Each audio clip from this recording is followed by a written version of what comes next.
Bien, entonces chicos, como les comentaba, estuvimos conversando ya en las clases previas, ¿cierto? Respecto de, ¿cierto? La evaluación de la estática fetal, que tenemos alteraciones de la estática fetal, que eso va a ser una alteración, ¿cierto? Y una causa de distosia, ¿bien? Y que son distocias de origen fetal, ¿bien? Dentro de las otras que vamos a ver de todas maneras, ¿bien? Eh, Después vimos, ¿cierto? Cómo corregir estos problemas, ¿cierto? A través de las técnicas de mutación. Después también conversamos respecto de la técnica de tracción forzada o extracción forzada, ¿cierto? Que tiene que ver con muchas veces una ayuda que viene, ¿cierto? Cuando las fuerzas del genital, del útero y de la musculatura abdominal no son capaces de, ¿cierto? Llevar a ¿cómo se llama? A una completa expulsión de la cría, entonces nosotros debemos, ¿cierto? Ayudar. Otra ocasión, ¿cierto? U otro tipo de, ¿cierto? De técnica obstétrica va a ser la cesárea, bien, en la cual nosotros vamos a hacer la extracción del feto por vía quirúrgica y posteriormente tenemos la fetotomía, que es la que debemos iniciar hoy día, ¿cierto? Y conversar un poco de eso, bien, y hay que tener varias consideraciones que es importante, ¿cierto?, de tener siempre presente antes de hacer una fetotomía, ¿ya? Y esto lo comento porque muchas veces ustedes van a escuchar, van a decir, no, si yo hice una fetotomía, le va a decir un colega o alguien, y la verdad que, claro, una fetotomía hay que hacerla bien hecha, ¿cierto?, para que funcione, ¿ya? Para que también la sobrevía, sobre todo de la madre, bien, sea adecuada, ¿bien?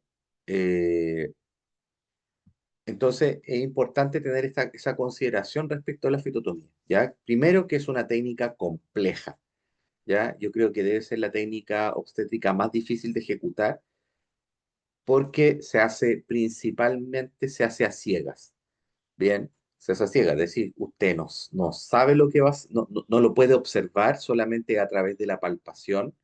Bien, por eso que es tan importante que usted practique, ¿cierto? Y vea el tema de las habilidades ápticas, ¿cierto? Habilidades manuales, bien, de sentir estructuras, ¿cierto? Para poder diferenciar bien, bien, pero es una técnica compleja que además requiere instrumental, bien. Una fetotomía, ¿cierto? Con un bisturí, la verdad es que yo he escuchado, dicen, no, es que yo con un bisturí hice esto, pero la verdad que eso no una fetotomía así clásica, ¿cierto? Es una opción que de repente tiene mucho riesgo, ¿ya? Entonces igual hay que tener un poquito de precaución al momento de ejecutar esas técnicas que van fuera un poco de la normativa, podríamos decir, de una fetotomía normal, ¿ya? Como les decía, la fetotomía es una técnica compleja, ¿bien? Y tiene una indicación, pero que es básica y primordial y en la cual usted nunca, pero nunca debe olvidarse, ¿cierto? Que la fetotomía es siempre con feto muerto, ¿ya? ¿Por qué? Porque la fetotomía va a ser la extracción entonces del feto a través del uso de cortes. Yo voy a sacar al feto de a pedacitos, ¿bien? Y por lo tanto, para yo cortarlo, debo tener la certeza de que ese animal está muerto, ¿bien? En útero. Bien, si no está muerto, no se puede sacar, ¿cierto? Por esa vía, sino que se tiene que sacar por cesárea.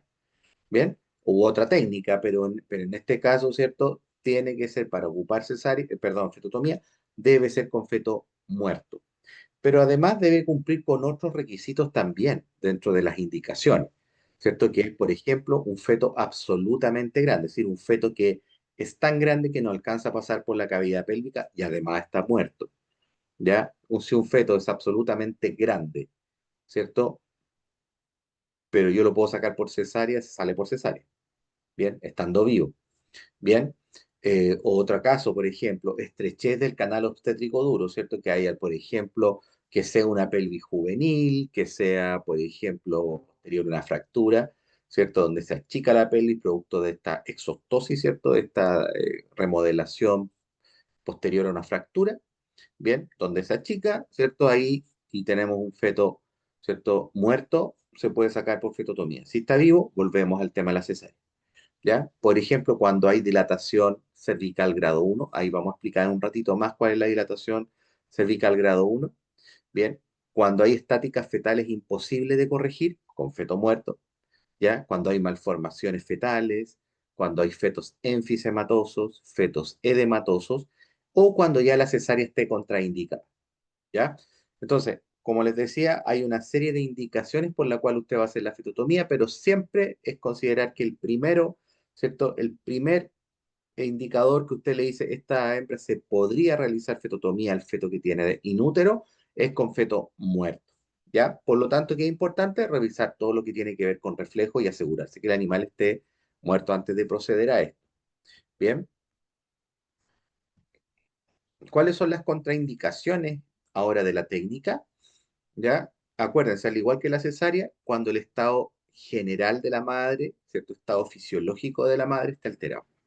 Bien, si nosotros vemos entonces que la hembra está decaída, está deshidratada, tenemos signos de toxemia, fiebre, etcétera, obviamente va a ser, el pronóstico cada vez va a ser más sombrío, ¿ya? Por lo tanto, ahí uno tiene que ir teniendo la consideración de efectivamente, ¿hago la fetotomía o ya la hembra, si es que la hago, quizás, por ejemplo, hacemos una fetotomía y quizás la hembra va a fallecer de todas maneras porque ya está en una condición fisiológica eh, completamente, ¿cierto?, con un pronóstico desfavorable. ¿Ya? Entonces hay que tener esa precaución y eso tiene que ver más que nada con aspectos clínicos.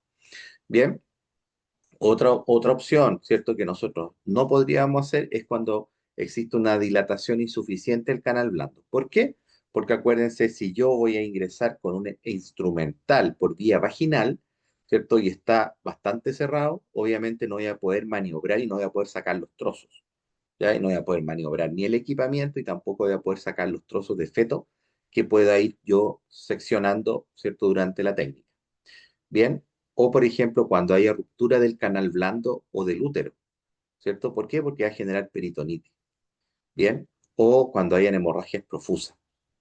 Bien, entonces hay una serie de requisitos que debe cumplir la hembra, ¿cierto? La parturienta para poder tomar la decisión de hacer o no hacer una fetotomía. Bien. En general, cuando se hace una fetotomía de tipo total, es decir, de cabeza a cola o de cola a cabeza, ¿cierto? Lo ideal sería hacerla en decúbito lateral, ¿ya?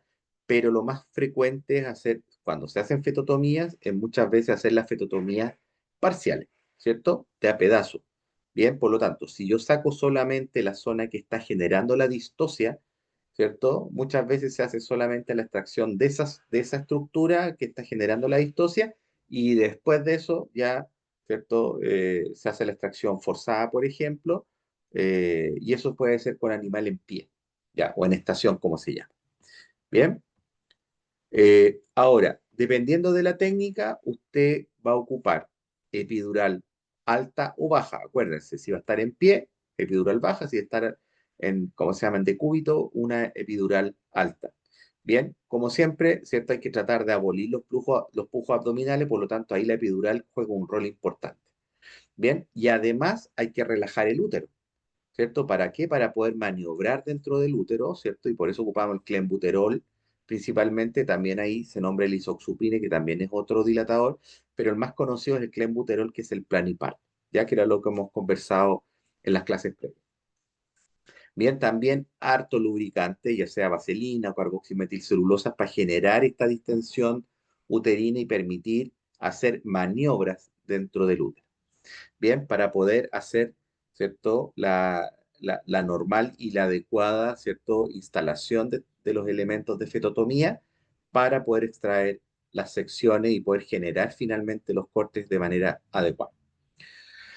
Bien, otra cosa que tenemos que tener, obviamente, son soluciones desinfectantes. Bien, y siempre hay que andar, ¿cierto, chiquillos? Con su, por ejemplo, povidona ayudada, ¿cierto? Para poder hacer las diluciones al 1 al 2%, o también, ¿cierto? Clorexidina, también para poder hacer las diluciones.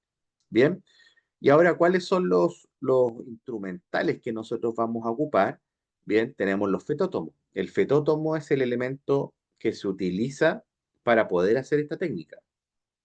Bien, y tenemos el fetótomo de Taigesen, que este incluso lo van a poder observar en el taller de obstetricia, allá en la universidad lo tienen, ¿ya? Y van a poder ver cómo funciona, cómo se arma, cómo se coloca, bien, para que sepan cómo se hace en el feto de Fantoma, ¿ya? Para que vean cómo funciona.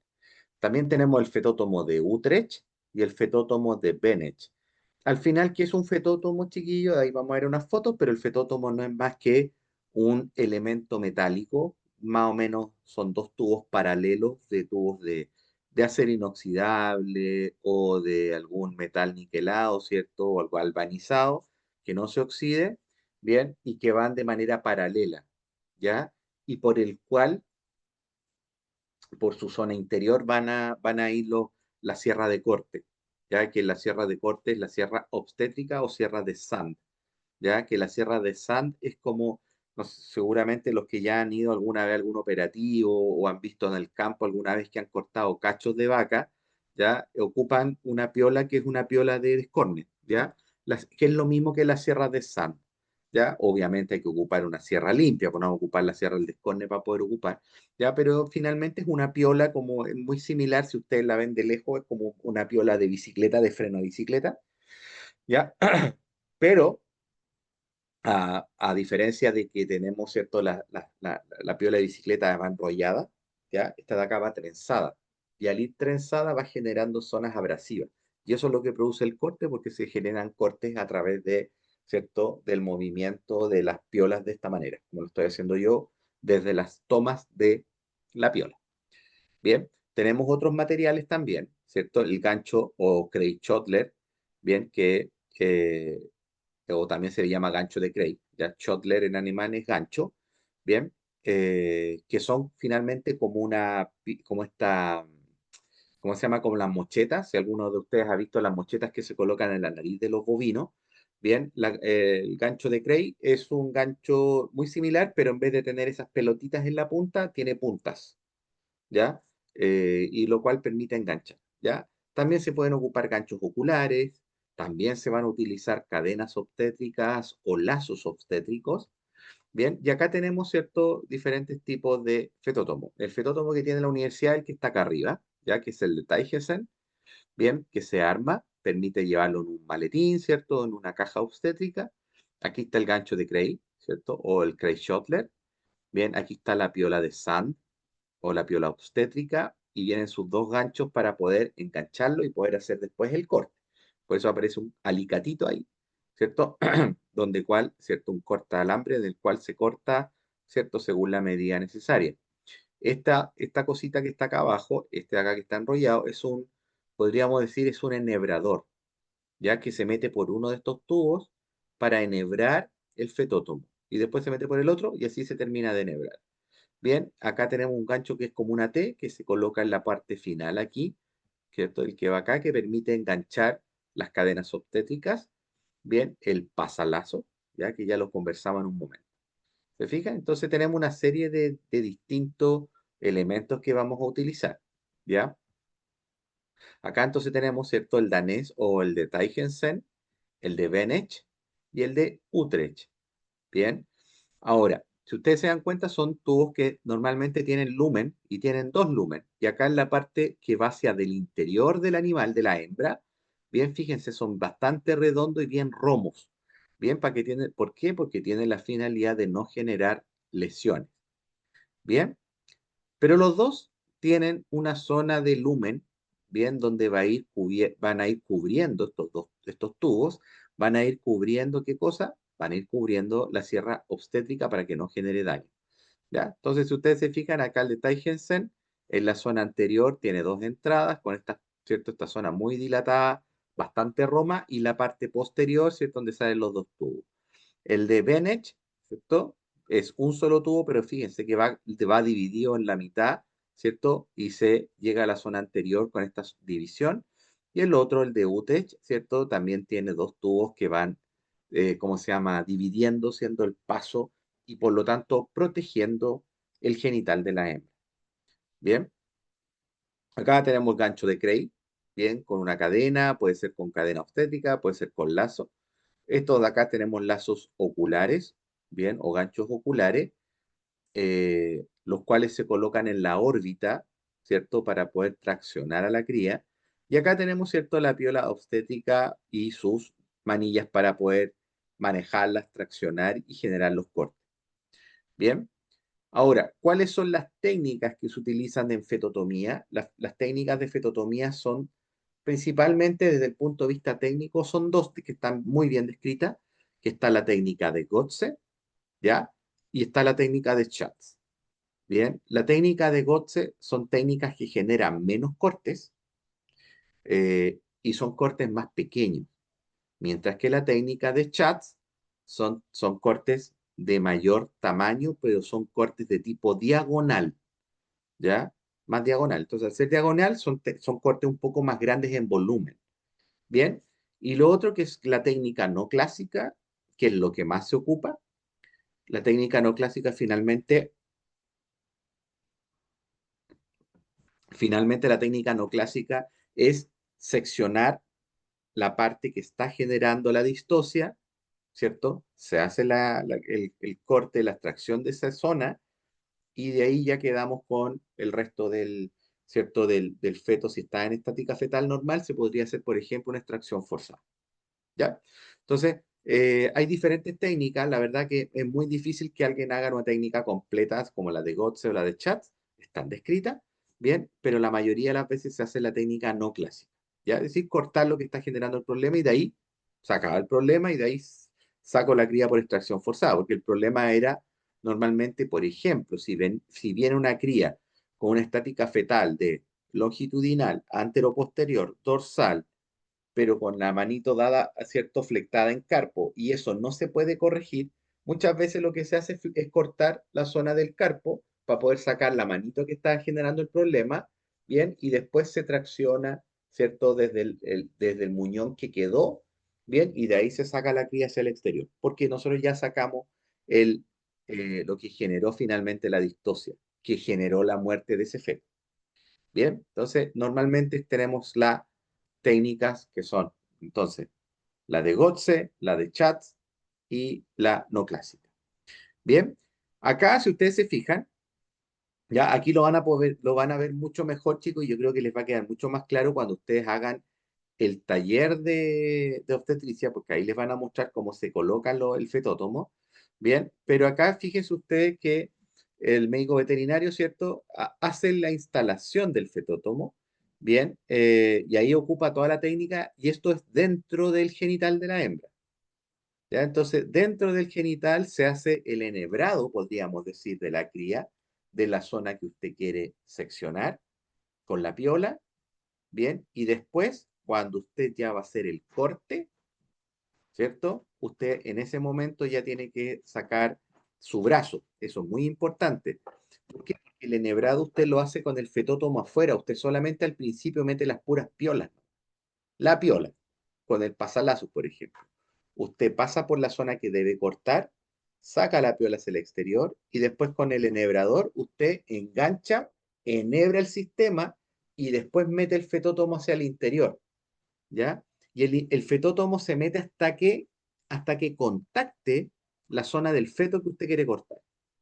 Bien, y después de eso que usted ya lo puso y está todo enhebrado, usted en ese momento revisa que donde está la piola obstétrica, donde se va a generar el corte, no exista ni un tejido materno ni placenta. ¿Ya? ¿Para qué? Para que no la pase a llevar y no la vaya a cortar. Y cuando ya lo tiene ordenado, ahí usted sí o sí tiene que sacar el brazo desde el interior de la vaca, ¿bien? Y cuando usted está afuera, recién le da la orden a la persona que corta a que haga el movimiento de la piola. Si ustedes se fijan, acá tenemos las piolas que van saliendo por cada uno de los agujeros del fetótomo. Entonces, el veterinario, ¿qué es lo que está haciendo? Está ordenando, ¿cierto? El fetótomo dentro del genital, lo está ordenando y cuando ya lo tenga listo, le va a dar la orden a la persona que hace el movimiento de corte. ¿Bien? No sé si les queda más o menos claro hasta el momento cómo es.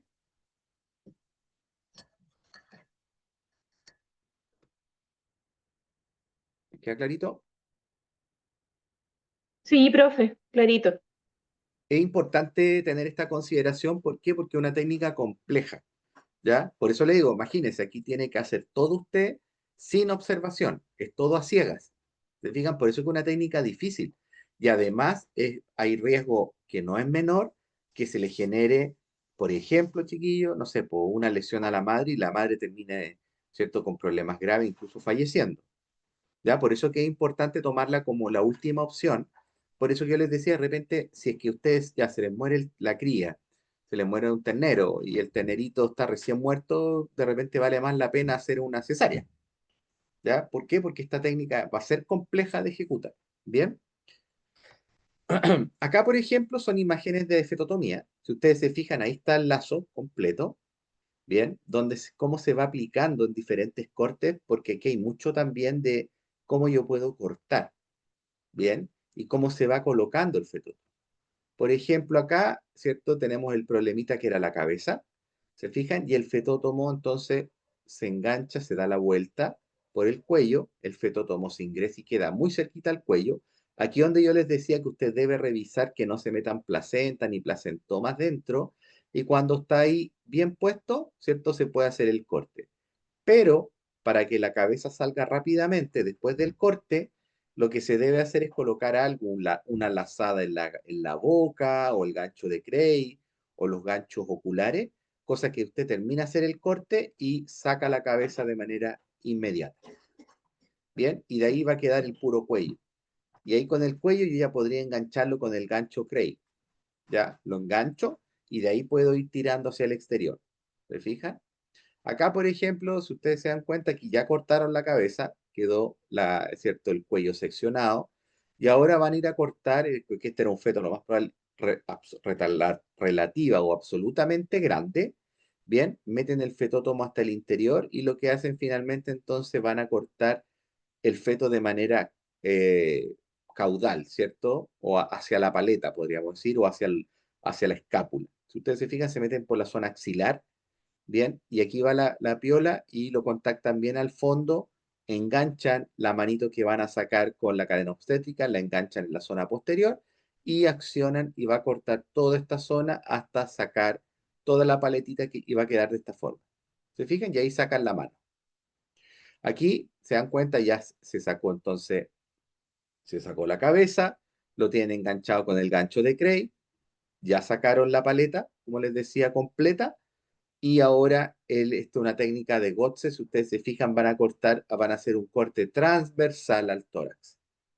Bien, transversal, van a cortar de esta forma y van a retirar esta zona, ya la zona anterior. Y después van a ir avanzando hacia la zona más caudal. ¿Se fijan? Entonces ya cortaron cabeza, sacaron manos, después van a sacar una parte del tórax, después van a ir delante de la pelvis, ¿cierto? Donde está el abdomen y se hace otro corte longitudinal. ¿Cierto? Y ahora el gancho de Cray, ¿a dónde se engancha? Se engancha en la zona muscular, ¿cierto? En la columna que quedó disponible para poder enganchar. Bien. Y después, ¿cierto? Van avanzando, esta misma imagen es de acá, ¿cierto? Y van haciendo los cortes, ¿cierto? Según, ¿cómo se llama? La necesidad que tenga usted para poder extraer a la cría. Bien, acá, por ejemplo, en la técnica de Gotze, fíjense que se corta, se va cortando en líneas transversales, ¿cierto? Ya dijimos, se corta cabeza, se corta base, por ejemplo, puede ser la base del cuello y se saca después detrás de la escápula, después a mitad del tronco, después antes de la pelvis, y después para sacar la última parte, ¿cierto? Se ocupa el pasalazo, se fijan con la cadena obstétrica, miren, que va enganchada por un solo lado, pasan por entre medio de las piernas, sacan esto, enganchan, enhebran, bien, y va a quedar de esta forma. Y ahí cortan, ¿cierto? Cortan la pelvis de manera ahora longitudinal a la cría, bien, con la finalidad de ahora tener dos secciones de poder, y poder sacarlas de manera, ¿cierto? Individual, ¿ya? Entonces, como ustedes se fijan, hay varias formas de poder hacer la fetotomía, pero, insisto, requiere instrumental que de repente muchas veces no está presente en el campo, ¿ya? Y no siempre también lo dispone el médico veterinario, ¿ya? Debería tenerlo, pero no siempre está, ¿ya? Por un tema de costo, por un tema de uso, insisto, porque tampoco es algo que sea muy frecuente de ejecutar. Bien, y aquí ustedes, ¿cierto? Van cortando y van sacando, en este caso, una presentación posterior, ¿ya? Si se dan cuenta, miren, aquí se sacó una pierna, ¿bien? Y después de que sacaron la pierna, se va a cortar ahora de atrás hacia adelante, de caudal a craneal en el eje de la cría, ¿cierto? También con cortes transversales como técnica de Gotze, ¿bien? Lo mismo, en la misma posición ahora van haciendo los cortes de manera de transversal, ¿cierto? En técnica de Gotze. Y así van avanzando. Bien, hasta sacar a la cría ¿cierto? En trozos. Esta de acá, por ejemplo, sería parte de la técnica de Chats. Se fija que es más oblicua. Bien, esta es oblicua y esta es la técnica de Chats, mientras que la otra son cortes transversales o longitudinales. Esta es oblicua. Bien, y al ser oblicuo, fíjense que genera cortes más grandes. Bien, porque ocupa mucho más territorio de la cría.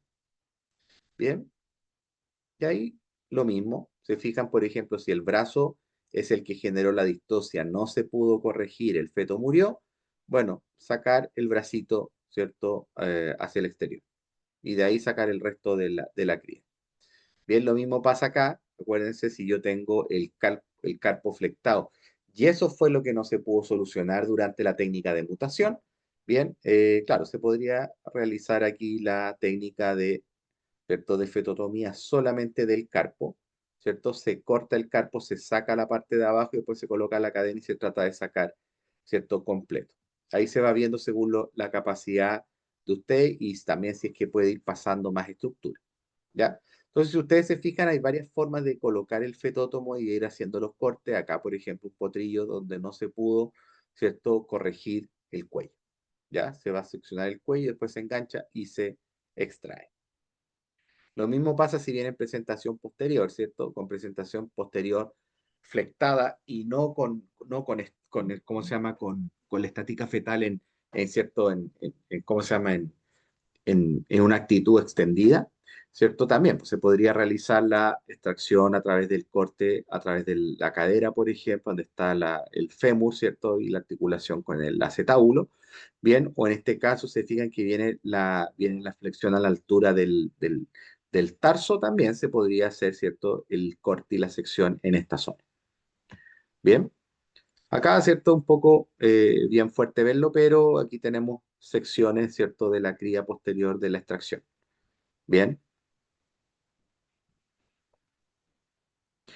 Ahora, ¿qué hacemos después que termina la fetotomía? Es importante, acuérdense, al igual que en la cesárea, revisar que no exista otro feto. Bien.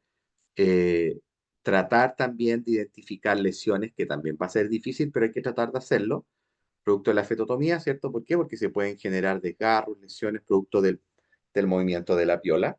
Bien. Y después de eso hay que lavar el útero con agua fría. ¿Ya? ¿Para qué? Para que contraiga un poco, bien, y antiséptico. Idealmente el lavado debería ser a través del uso de bomba, ¿ya? La bomba esa que yo les decía que es una bomba a presión que meta fluido, cosa que yo pueda ir metiendo harto fluido y por lo tanto pueda ir rebalsando el fluido. Porque hay que pensar que si usted corta vísceras, corta tórax, corta abdomen, se van a quedar trozos de vísceras flotando dentro del útero. Entonces todo eso hay que sacarlo y la forma de sacarlo a través de un flujo, ¿cierto? Como constante que vaya lavando el útero, ¿cierto? Después de la extracción del feto. Bien, y obviamente con antiséptico. Y también, ¿cierto? Vamos a administrar óvulos, ¿cierto? De antibiótico. Bien, se van a colocar óvulos de antibiótico. Bien, y de ahí se controla a la paciente. Bien, y es importante controlar, acuérdense, en relación a los constantes fisiológicas, ¿cierto? Frecuencia respiratoria, frecuencia, ¿cierto? Cardíaca, temperatura, que es importante, acuérdense siempre la temperatura, hacer termometrías dirigidas en hembras que hayan parido con distocias para ver que no se nos vayan a generar una metritis postparto. Bien, entonces una termometría dirigida cada 12 horas debería ser lo ideal. Bien, y obviamente controlar, ¿cierto? Estar viendo día a día que no exista algún problema para poder ir atacando, ¿cierto? Cualquier complicación. Ahora, qué problemas podríamos tener también? Nosotros, como les decía, yo les comentaba, podemos tener laceraciones de útero, podemos tener, además de las laceraciones de útero, podemos tener grados ¿cierto?, de infecciones posteriores, que normalmente son concomitantes con esas laceraciones, ¿ya? Y acuérdense que toda manipulación de útero, cesárea, fetotomía, son más fáciles que predisponga a tener la metritis, ¿ya? Y la metritis va a ser una enfermedad común del posparto temprano, sobre todo en pacientes que tienen alteraciones durante el parto, bien, y que van a generar algunos signos clásicos como, ¿cierto? Por ejemplo, eliminación de secreciones posparto muy malolientes, con mucho decaimiento y signos de enfermedad sistémica en la paciente, bien, y que la verdad es que son fácilmente diagnosticables esos problemas posteriores, bien, y ahí a lo cual hay que hacer la terapia, ¿cierto?, adecuada a través del uso antiinflamatorio, para analgésico antiinflamatorio para bajar la fiebre, para bajar también la endotoxemia, por eso es muy bueno el fluniximab lumine, bien, antibacteriano, bien, durante un tiempo que sea necesario, ¿cierto?, para controlar las infecciones, bien, y control, obviamente control de la hembra, que es lo ideal. Bien, eso respecto de la fetotomía, ya es una técnica compleja. Yo no sé si les quedó alguna duda respecto de cómo se realiza, cómo se ejecuta. Si no, vamos a pasar a la siguiente diapo, a la presente clase, que se lo subía al Blackboard, ya la tienen ahí. Bien, y vamos a empezar ahora, ya que sabemos cómo nosotros tenemos que actuar, ¿cierto? O cuáles son las técnicas que uno va a actuar. Ahora podemos ir hablando cuáles son las causas de parto distóxico, ¿ya?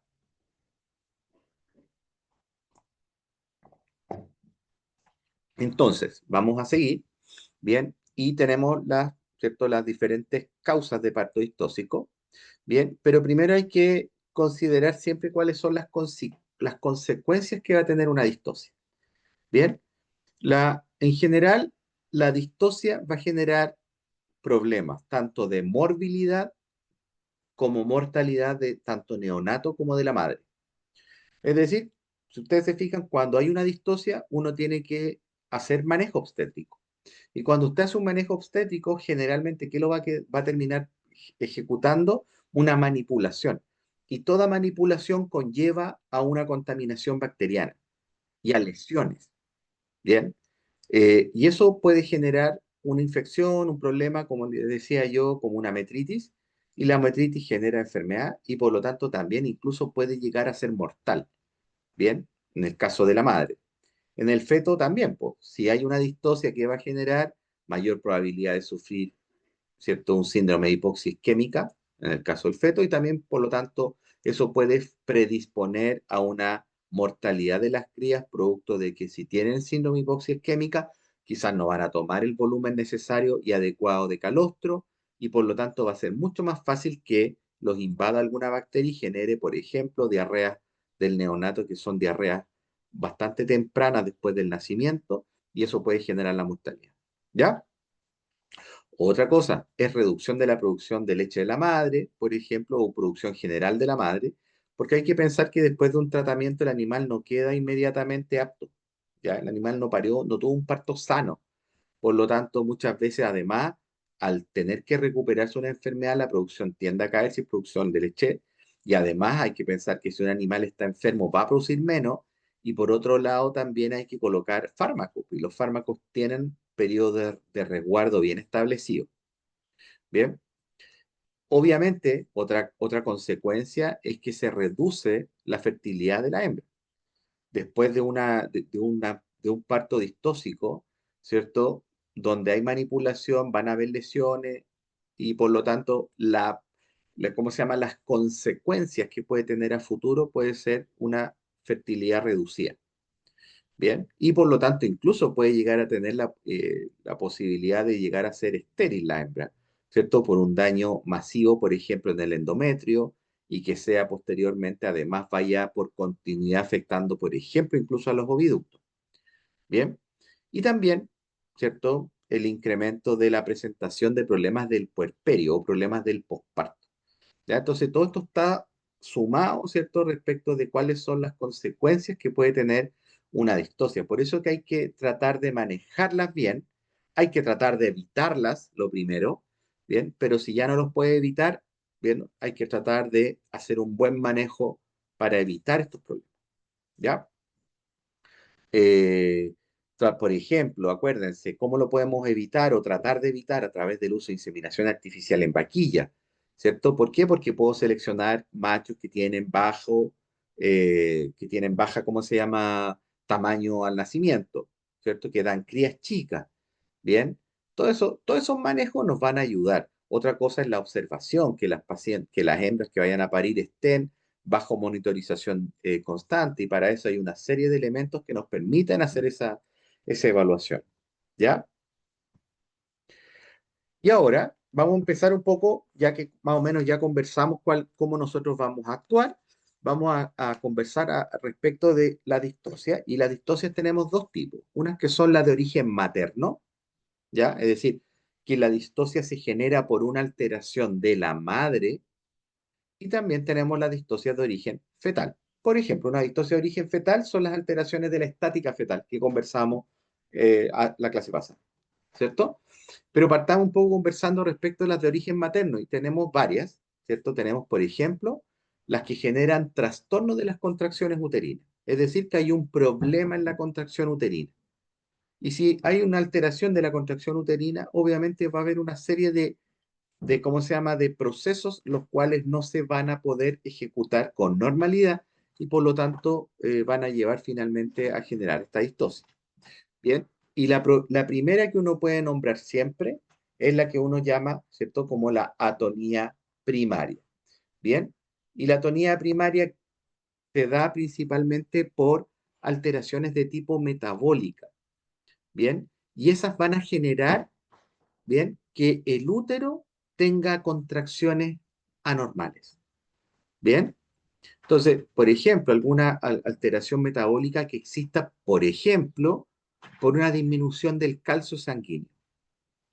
Bien, ustedes saben que el calcio es completamente necesario para la contracción de los músculos y el útero tiene un músculo liso que requiere el calcio. Entonces, si tenemos, por ejemplo, una hembra con bajo nivel de calcio al momento del parto, obviamente no se van a producir, ¿cierto?, las contracciones adecuadas. ¿Ya? Y es una alteración metabólica.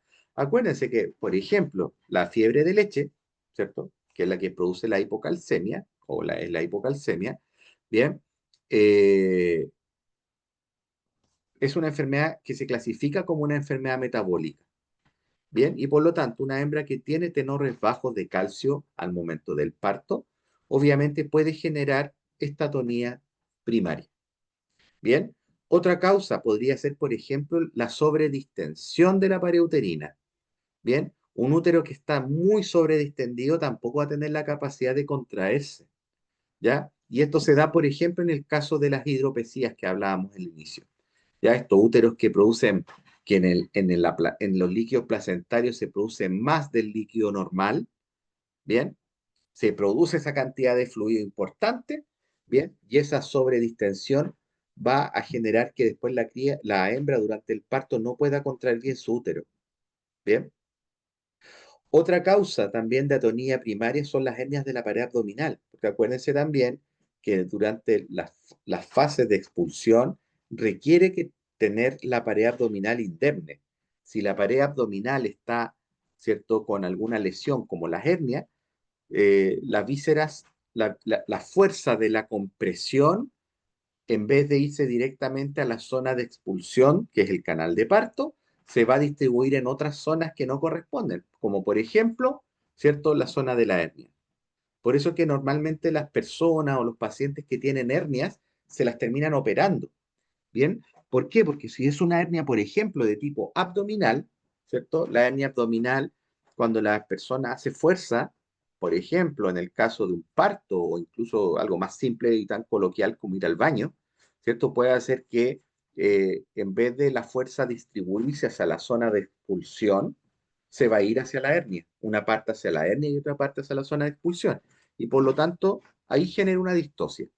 ¿Se fijan? Por eso que es tan importante tener estas consideraciones. Bien, otra causa también podría ser en enfermedades dolorosas de la cavidad abdominal. Bien, también puede generar, ¿cierto?, una atonía. Bueno, ¿y cuáles son los signos ahora de la atonía? ¿Cierto? Son, por ejemplo, que no van a haber contracciones del útero. Y por lo tanto, si no hay contracciones uterinas, no va a haber avance de la fase de dilatación y de expulsión, a pesar de que ya se cumplió, ¿qué cosa? La fecha probable de parto. Bien, ahora, ¿qué es lo que nosotros deberíamos hacer? Porque aquí ya empezamos nosotros a empezar a meter las técnicas de manejo obstétrico que conversamos recién, ¿ya? Por ejemplo, si el cervix ya está completamente dilatado, por eso hacemos el examen obstétrico. Hacemos el examen obstétrico, el genital ya está completamente dilatado, podemos romper membrana, ¿cierto? Porque ya logramos determinar que está bien dilatado el genital, el cervix, bien, rompemos y realizamos la extracción forzada. Bien, esa es una opción que tenemos. Pero si el cervix está cerrado, bien, ahí lo que se puede hacer es administrar gluconato de calcio. Acuérdense que hay varios fármacos que el gluconato de calcio, chiquillo, el mismo es el fármaco que se ocupa para la hipocalcemia. Bien, que lo venden, que se llama Calfoma, Calfodex, etcétera. Bien, que son fármacos que tienen gluconato de calcio, tienen energía y también tiene calcio. Porque acuérdense, dijimos que si es una enfermedad metabólica la que está produciendo este problema, tenemos que nosotros aportarlo por vía externa. Y esa forma a través de estas botellas de medio litro. ¿Ya? Dependiendo del tamaño de la hembra, uno coloca entre una botella hasta dos botellas de gluconato de calcio. Y lo ideal es hacerlo por vía endovenosa. Muchas veces también este animal conjunto con este problema va a estar en decúbito lateral, ¿cierto? O en decúbito. El animal no se va a poder parar, que es lo que pasa a las vacas que tienen fiebre de leche, ¿ya? Eh, ¿Y qué es lo que se hace? ¿Cierto? Cuando son vacas lecheras que tienden a ser, acuérdense, enfermedades de vacas de alta producción, donde ellas, su sistema metabólico trabaja a un nivel muy alto desde el punto de vista de la movilización de estos electrolitos, ¿bien? Va a estar muchas veces en decúbito lateral y usted va a poder abordar, ¿cierto? La vía venosa o a través de la vena yugular o a través de la vena mamaria. Bien, y ahí usted canaliza, ¿cierto? O hace venoclisis, bien, de manera aséptica, eso nunca lo pierdan de vista, chiquillo, bien, y usted va a colocar, ¿cierto? Un flebo, yo les recomiendo que coloquen un flebo, ¿cierto? Un catéter, no coloquen, no lo dejen con aguja porque la aguja igual se termina moviendo y generan daño perivascular, ¿ya? O dentro del mismo vaso, bien, para algo tenemos hoy día ya los materiales disponibles en todos lados. Colocamos entonces el calcio, bien, colocamos por ejemplo el medio 500 ml, bien, de gluconato de calcio endovenoso. Y aquí algo que es importante. Estos productos, el gluconato de calcio, bien, dependiendo de la marca, ustedes van a ver que lo venden como producto que puede ser administrado por vía endovenosa, intramuscular o subcutáneo. Pero yo creo que lo ideal es colocarlo siempre endovenoso por una razón súper simple. Acuérdense que usted está colocando calcio. Bien, y acuérdense, porque el calcio produce no solamente la contracción muscular del útero, sino que la contracción muscular de todos los músculos, incluyendo el músculo cardíaco. Entonces, uno va colocando el calcio por vía endovenosa, ¿cierto? Con un flebo y uno puede ir ocultando y debe ir ocultando corazón.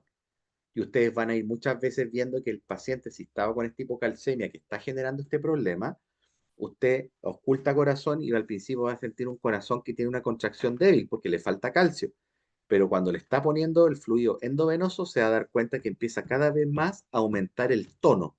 ¿Por qué? Porque empieza a haber este insumo y por lo tanto empieza a contraer cada vez más.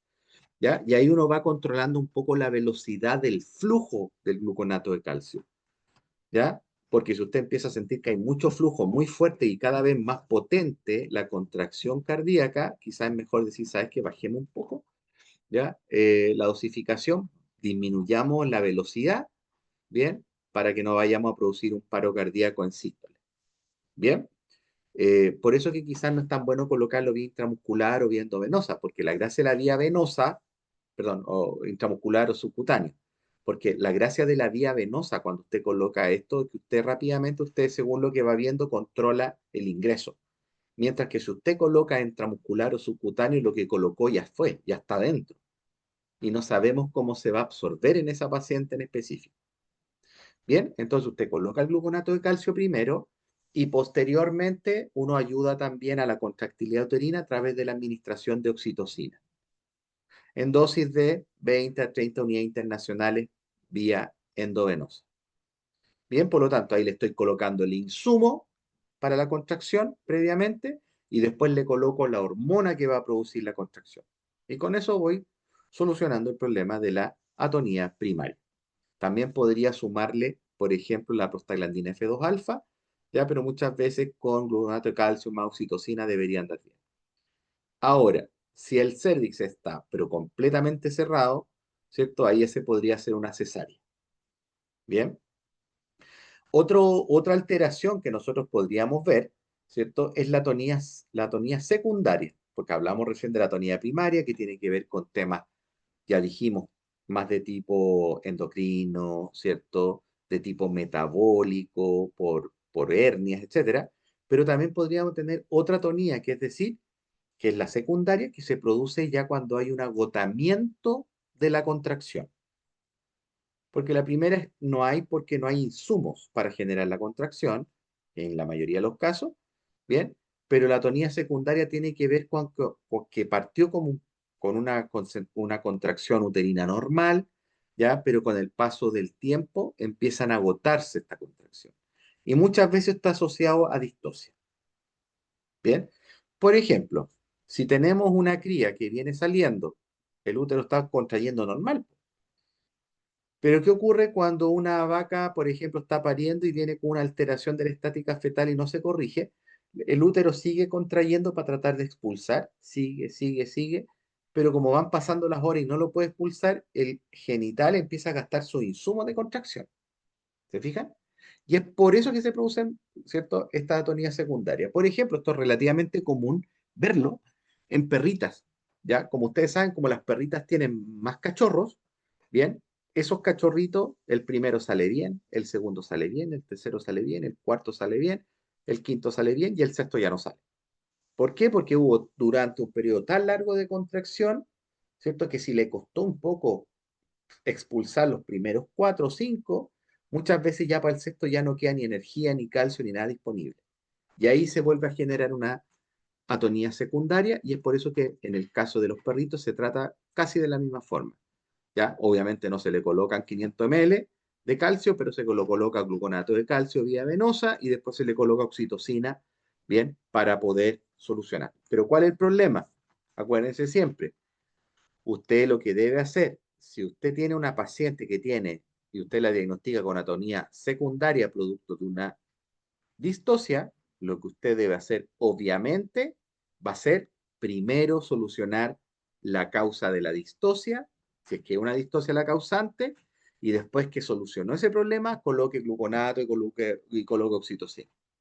Pero si yo coloco a una paciente que tiene la distosia ya, producto de una distosia de origen fetal, por ejemplo, yo tengo que dejar primero solucionada esa parte para poder recién venir a colocar los tratamientos. Bien, usted coloca el tratamiento y ahí ya puede, ¿cierto?, hacer la extracción. Si es que, bueno, no funciona eso, tendríamos que entrar al plano de la cesárea y posteriormente, en el caso que estuviese muerto, podríamos hacer la fetotomía. Bien, bien. Chiquillos, vamos a dar un recreíto, vamos a dar unos 15 minutitos para que se hagan un cafecito y volvemos, ¿ya? Ya, profe. Vale. Ahí estamos, ¿ya? Bien, entonces estábamos, ¿cierto? Conversamos un poquito respecto de las atonías. Ya hablamos de la atonía primaria, de la atonía secundaria. Acuérdense, la primaria es principalmente, la más común va a ser de tipo metabólico, asociado, por ejemplo, a la hipocalcemia. Bien, y después tenemos ¿cierto? La atonía secundaria que normalmente está asociada a otras causas de distocias. Ya, como decíamos, una alteración de la estática fetal o un sobretamaño del feto que no pueda pasar va a terminar que durante un tiempo, ¿cierto? El útero puede sobrellevar la contracción uterina, bien, pero va a llegar un momento en que ya no va a poder hacer esa contracción, ¿cierto? Porque se van a agotar las fibras musculares de los insumos que requiere, que es la energía y el calcio. Bien, entonces ahí nosotros vamos a ir tomando decisiones respecto de administrar gluconato de calcio, o si la causa es la distosia, corregir esa distosia, bien, o si no, quizás vamos a tener que hacer una fetotomía, una cesárea, dependiendo del caso. Bien, otras posibilidades, ¿cierto? Como distosia de origen materno, porque aquí el problema lo tiene la madre, ¿cierto? Pero obvio, acuérdense, el problema lo puede tener la madre, pero puede haber estado asociado, como les decía, en el caso de una distosia de origen fetal, puede generar una distosia también de origen materno, ¿ya? Estas cosas igual se van mezclando. Bien, lo otro podríamos tener una hipertonía, bien, que hay algunos casos que por lesiones uterinas durante parto, tanto lesiones uterinas, cervicales o incluso vaginales, se puede producir una hiperestimulación del genital. Bien, y por lo tanto no solamente una hiperestimulación del genital, sino que también de la prensa abdominal. Y esto podría generar un aumento en la fuerza contráctil. Bien, y este aumento de la fuerza contráctil puede generar otros problemas también que pueden generar una distosia. Por ejemplo, puede ser tanta la fuerza que puede producirse una ruptura de pared abdominal y generarse una hernia. Y como ya dijimos, al generarse una hernia, ¿qué vamos a tener? Eh, una fuerza que en vez de ser dirigida hacia el exterior, a través del canal de parto, ¿cierto? Vamos a poder tener una fuerza que puede estar un poco distribuida hacia otra zona y por lo tanto perder fuerza o potencia de esa contracción. Pero además puede generar prolapso vaginal, prolapso uterino. Puede llegar a producir incluso ruptura uterina, esta fuerza contráctil excesiva, ¿ya? Y también puede producir asfixia fetal, ¿cierto? Porque comprime mucho a la cría. Bien, entonces tenemos algunos problemas asociados a la contracción. Y obviamente, si tenemos esta hipercontractibilidad, ¿cierto? Lo que nosotros deberíamos hacer es hacer la aplicación, por ejemplo, de una epidural alta, ¿cierto? El animal se va a derribar, pero va a tener una contracción abdominal disminuida o ya francamente bloqueada. Bien, y también podemos colocar, ¿cierto? El clenbuterol como un betadrenérgico que va a generar, ¿cierto? Que el útero quede estático y no se mueva. Bien, y por lo tanto, ahí, si es que yo logro tener esta, ¿cómo se llama? Esta disminución de la contracción, ahí yo tengo que hacer la técnica de mutación respectiva si es que es necesario o la extracción forzada. ¿Te fijas? Y con eso solucionamos el problema. Bien, otro problema de origen materno serían, por ejemplo, los trastornos ahora del canal duro, ¿cierto? Porque hablamos del tema de la contractibilidad. También podríamos tener unas alteraciones del canal duro, que podría ser, por ejemplo, ¿cierto? La pelvis juvenil, ¿ya? La pelvis juvenil se generaría, ¿cierto? En general, en una vaca, en una hembra que ha sido cubierta, ¿cierto? Antes que se obtenga la madurez zootécnica, es decir, cuando todavía es pequeñita. Muchas veces esto ocurre, como yo les comentaba, en los campos donde el toro, por ejemplo, siempre está con las hembras, ¿bien? Y por lo tanto, las hembras nacen y apenas empiezan la pubertad, ya el toro las podría montar. Entonces ahí las puede ya dejar preñadas desde un primer momento y eso puede generar que esa hembra cuando llegue al parto va a llegar con una pelvis pequeña todavía en desarrollo y eso puede generar un problema, ¿cierto? De parto y por lo tanto vamos a tener que solucionarlo por alguna vía. Bien, lo otro, selección de toros lecheros, ¿cierto? Que seleccionemos mal, ¿cierto? Los toros lecheros y, por ejemplo, que se puedan generar algunos problemas. Por ejemplo, no sé, pues no deja de ser frecuente. La otra vez hablaba con un colega y él me contaba que, por ejemplo, en un campo habían una lechería, tenían vacas, perdón, Jersey, todo perfecto, las vacas súper buenas, etcétera. Y a las vaquillas, lamentablemente, se cometió el error de que se seleccionó mal el toro de inseminación artificial y obviamente las hembritas que parían eh, quedaron muchas muy lesionadas, incluso una, francamente, había que eutanasiar, ¿ya? Por errores de esto, por este tipo, ¿cierto? Si es que no sé, ¿por qué? Porque no en todas se puede hacer una cesárea, porque no está el médico, etcétera. ¿Ya? Entonces hay que seleccionar bien, en general, los toros lecheros, bien, o en general los toros hay que seleccionarlos bien para que no se generen estas distocias producto de temas de manejo que podríamos solucionar sin ningún problema. Bien, porque acuérdense, pues, todo el proceso es normal. La contracción, la dilatación es perfecta, pero lo que ocurre es que el feto no puede avanzar porque hay una estrechez de la estructura ósea ahí. Bien, ahora, si nosotros vamos viendo que pasa la cabeza, ¿cierto? Y vemos que sale la cabeza, bien, ahí quizás podríamos tratar con harto lubricante, bien, con harto lubricante, eh, podríamos intentar hacer una extracción forzada. Bien, pero claro, si ya no pasa la cabeza y el feto está vivo, vamos a tener que ir directamente a la cesárea. Y si el feto está muerto, fetotomía. ¿Se fijan? Ahí ya estamos ocupando las diferentes, ¿cierto? Las diferentes técnicas que conversamos de manejo obstétrico, bien, dependiendo de la situación específica. También tenemos otros trastornos, ¿cierto? Del canal blando, bien, que hablamos, ¿cierto? Temas de contracción, temas de canal duro, temas de canal blando ahora, bien, y estas alteraciones del canal blando pueden estar a nivel de todo el trayecto, ¿cierto?, de expulsión de la cría. Y podemos tener, por ejemplo, estrechamientos del genital, y eso puede ser a causa de la edad y puede estar muchas veces asociado, por ejemplo, a cicatrices de partos previos, adherencias producto de lesiones de partos previos, bien, a zonas de edemas, abscesos, hematomas o también el engrasamiento. Una vaca que está con una excesiva condición corporal, ¿cierto? Va a tener también su pelvis estrecha y por lo tanto su lumen de paso va a ser más estrecho y eso puede generar, ¿cierto? Un trastorno de del canal blando y por lo tanto una dificultad para que salga la cría y eso puede generar una distosia de origen materno también. ¿Ya? ¿Cómo diagnosticamos esto? A través del examen obstétrico, porque yo meto la mano por vía vaginal y reviso las paredes, ¿cierto? Qué tan grande es el espacio. Bien, una opción, bien, para manejar este caso, ¿cierto? De estrechamiento, pero ojo, no cuando, si es que hay, por ejemplo, una cicatriz, no hay mucho más que hacer ahí, ¿cierto? O hay un pilar, no siempre se puede manejar bien en ese momento, ¿ya? Pero si vemos que hay un estrechamiento, se puede intentar hacer una distensión usando harta lubricación, agua tibia, obviamente que no queme, ¿ya? Y en algunos casos también se indica el cipionato estradiol. El problema del cipionato estradiol es que como todo fármaco que usted coloca, se va a demorar en ejercer su acción. Y yo necesito una acción inmediata, ¿ya? Por lo tanto, ¿cierto? Lo principal que se hace es harta lubricación y agua tibia para distender.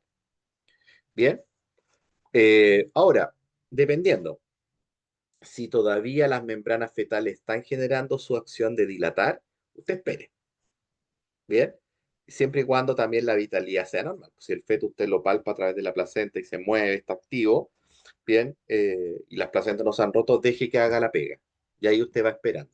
Ya acuérdense que la otra alternativa obstétrica siempre es esperar, estar observando. Otra cosa es que ya haya roto la membrana y si estamos viendo que sale meconio, obviamente ya tenemos que hacer, ¿cierto?, manipulación. Bien, porque si hay ruptura, vamos a tener que hacer extracción forzada. Bien, ahora, en algunos casos, si el problema, porque dijimos que era en todo el trayecto del genital blando, si vemos que en la vulva es ¿cómo se llama? La zona de estrechez, acuérdense que ahí podemos hacer episiotomía. Por eso que es importante, ¿cierto? Cuando vayan al taller, preguntarle a las profes, díganle, profe, si les toca ver animal, muéstrenos a dónde se coloca la epidural, ¿ya? A dónde se coloca, no es para que la pinchen, pero es para que les vean a dónde uno coloca la epidural, ¿ya? Entonces coloca la epidural baja y de ahí usted hace una episiotomía. Bien, otra alteración que podemos tener también son las dilataciones insuficientes del cérvix. Bien, que el cervix no logre dilatarse completamente y la gran mayoría de los casos por un trastorno neuroendocrino, bien, que no logra generar finalmente una dilatación adecuada del cervix, pero también puede ser a causa de otros problemas, por ejemplo, la torsión uterina o también lesiones cicatriciales de parto previo que impiden que el cervix se logre dilatar. Entonces hay una dilatación insuficiente. ¿Ya? Y por lo tanto, esa lo podemos graduar, ¿ya? La dilatación insuficiente grado 3 es cuando el cervix está completamente cerrado. La dilatación insuficiente grado 2 vamos a tener que solamente pasa la cabeza y los miembros anteriores, ¿ya? Y la dilatación insuficiente grado 1 que pasa los hombros, pero muy estrecho, ¿bien? Ahora, ya sabiendo lo que tenemos que hacer, siempre acuérdense, si las membranas fetales están intactas, el feto está activo, ¿cierto? Es mejor esperar a que las membranas hagan su trabajo de dilatación. Bien, pero, ¿cierto? Por ejemplo, si tenemos la dilatación insuficiente grado 1, ¿cierto? Primero ya dijimos, esperamos, pero si pasan la cabeza y las manos, hacemos extracción forzada, con harta lubricación, ¿cierto? Con dilatación con agua tibia. Bien, mientras que si tenemos si tenemos una dilatación insuficiente grado 2 o grado 3, bien, ahí lo indicado, ¿cierto? Sería hacer una cesárea. Y otro problema que también se va a generar, ¿ya? que es posible, pero obviamente esto ya es cuando hay feto muerto, es lo que se le llama la amplitud insuficiente. Bien, la amplitud insuficiente finalmente, ¿qué va a ser? Cuando se produce una involución uterina cuando aún no se ha logrado expulsar el feto.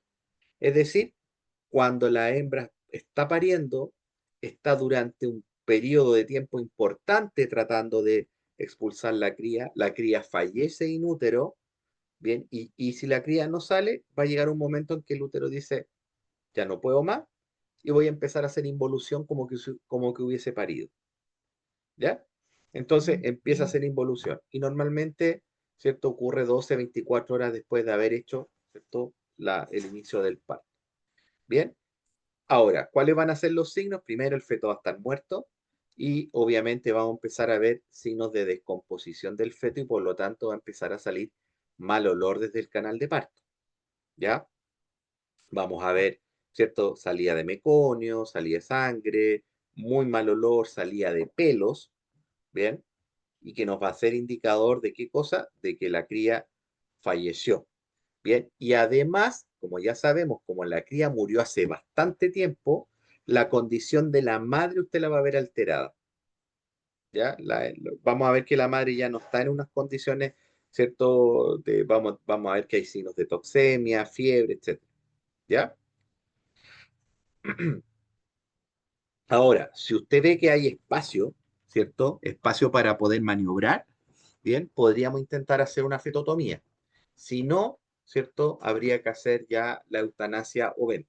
Ya muchas veces se hace la eutanasia directamente porque ya la venta el animal no es capaz de resistir un transporte. Bien, ahí hay que tomar la decisión lo antes posible. Bien, en este caso, ¿cierto? Cuando ya hay, acuérdense, cuando hay muerte y muerte de larga data dentro del útero, estamos hablando 12 a 24 horas, la cesárea se va a encontrar contraindicada porque acuérdense, pues si el feto se está descomponiendo y yo lo saco por vía quirúrgica, es altamente probable que contamine, ¿ya? Por eso que no se toma esa decisión, ¿ya? Acuérdense que nosotros la cesárea la podemos ejecutar con feto muerto reciente. ¿Por qué? Porque todavía no está el proceso de putrefacción avanzado, sino que está recién empezando el proceso de autólisis, ¿ya? Entonces, por eso que acá no deberíamos hacerlo. Bien, y acá tenemos otro problema que también se da, que es la torsión uterina.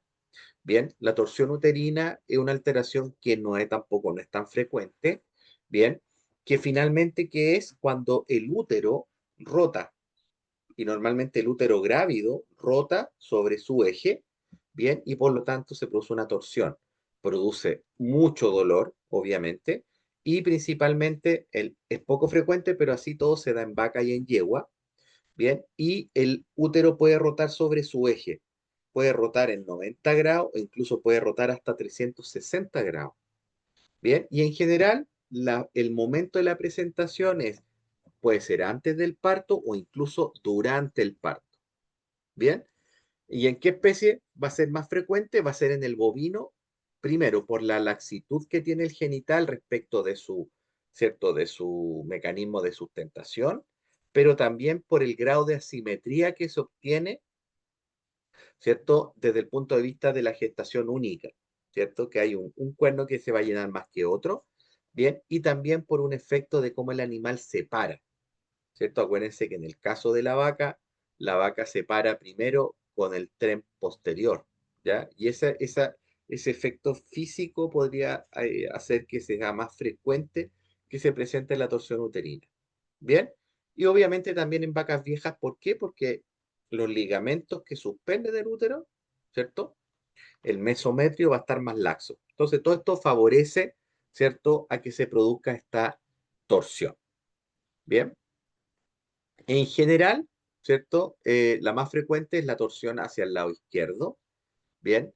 Y en general, por ejemplo, la torsión uterina que es leve, es decir, que solamente rota en 90 grados, ¿bien? Usted puede ingresar el espéculo y ahí se puede diagnosticar, ¿cierto? Cuando ve el cervix rotado, torcido, ¿bien? Ahora, en general, cuando hay una torsión, se pudiese sacar el feto, Bien, cuando hay una torsión uterina, cuando tenemos hasta una rotación de 180 grados. Bien, pero sobre 180 grados de torsión solo se debería hacer cesárea. Pero, acuérdense, lo primero que hay que tratar de hacer es destorcer el útero. Bien, y luego se tracciona o se realiza cesárea. ¿Ya? Intentar hacer la extracción forzada con el útero torcido, ¿cierto? Puede generar más daño. Bien, y aquí vamos a ver un poquito cómo nosotros deberíamos hacerla, ¿cierto? El procedimiento, cómo destorcer el útero. ¿Ya? Acuérdense, lo que está pasando es que el útero se tuerce en esta zona, ¿cierto? Y obviamente al torcer, ¿qué se va a producir? Tracción de un ligamento ancho y un enrollamiento por el otro lado, y por lo tanto se va a generar zonas de compresión vascular y además isquemia uterina, y por lo tanto zonas de infarto. Por eso que es grave, ¿ya? Y acá, por ejemplo, esta es una imagen de una hembra, una vaca que tiene torsión, bien, pero que la literatura indica que se puede ver cómo la vulva está un poco chueca, pero la verdad es que es poco probable poder observarla, ¿ya? Pero si ustedes se fijan, miren, y aquí nosotros hacemos un corte transversal del cuerpo del animal. Fíjense acá, hacemos un corte transversal y aquí está el genital, aquí está el ligamento ancho, aquí está el recto y aquí está la torsión. ¿Se fijan? Una torsión que se dio vuelta, la que está acá a la izquierda, ¿cierto? Está torciendo hacia la derecha y el otro a la izquierda. ¿Se dan cuenta? Y por lo tanto va a haber una que va a tensionarse más que otra. En general, la que más se tensiona es esta que queda acá abajo, esta y esta. Bien. Acá tenemos, fíjense, una torsión uterina con infarto en la zona, ¿cierto?, de la torsión. ¿Se dan cuenta? Bien. Acá tenemos otra torsión uterina, bien, con obviamente pacientes muertos ambos. Bien. Y ahora, ¿cómo hacemos la terapia? Ya, en caso de que tenemos dos opciones. Podemos tratar de corregir la torsión uterina a través de la técnica que se le llama la técnica del tablón, o también mediante el uso de las cadenas obstétricas y cadena obstétrica y también, ¿cómo se llama? Espéculo. Bien, obviamente para hacer el manejo habría que colocar también epidural, hay que colocar clenbuterol, ¿cierto? Para relajar el útero, para poder manipularlo mejor. Bien, y que es importante que la vaca se va a disponer en el suelo. Esto se puede hacer tanto para vaca como para yegua, pero la diferencia es que la yegua requiere anestesia general. ¿Ya? Para este procedimiento es muy difícil que el animal coopere. En cambio, la vaca, a pesar, sí, se puede sedar y todo, pero la vaca es mucho más cooperadora en este sentido. Bien, y si ustedes se fijan, la vaca se dispone en el suelo, en decúbito lateral, ¿ya? Con la zona, con la zona del ligamento que está tenso hacia el piso, se coloca un tablón sobre el abdomen, ¿ya? Pero ojo, sobre el abdomen, no sobre las costillas. Bien, se coloca sobre el abdomen, se ejerce fuerza sobre, se sube una persona encima del tablón y después el animal se rota, ¿cierto? Está tirado para un lado y se rota, se sube y se da vuelta hacia el otro lado con la finalidad de destorcer, ¿ya? Espérese, déjeme ver si tengo otra imagen. No, no tengo la otra, pero miren, esto es súper simple. Quiero que se fijen ustedes, miren, voy a dar vuelta acá, aquí. ¿Cómo nosotros sabemos ahora, cómo sabemos cuál es el lado que tenemos que poner y disponer hacia el piso? ¿Ya? Es bastante simple.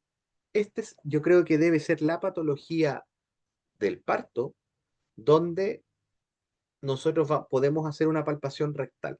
¿Por qué? Porque vamos a diagnosticar hacia qué lado está rotado.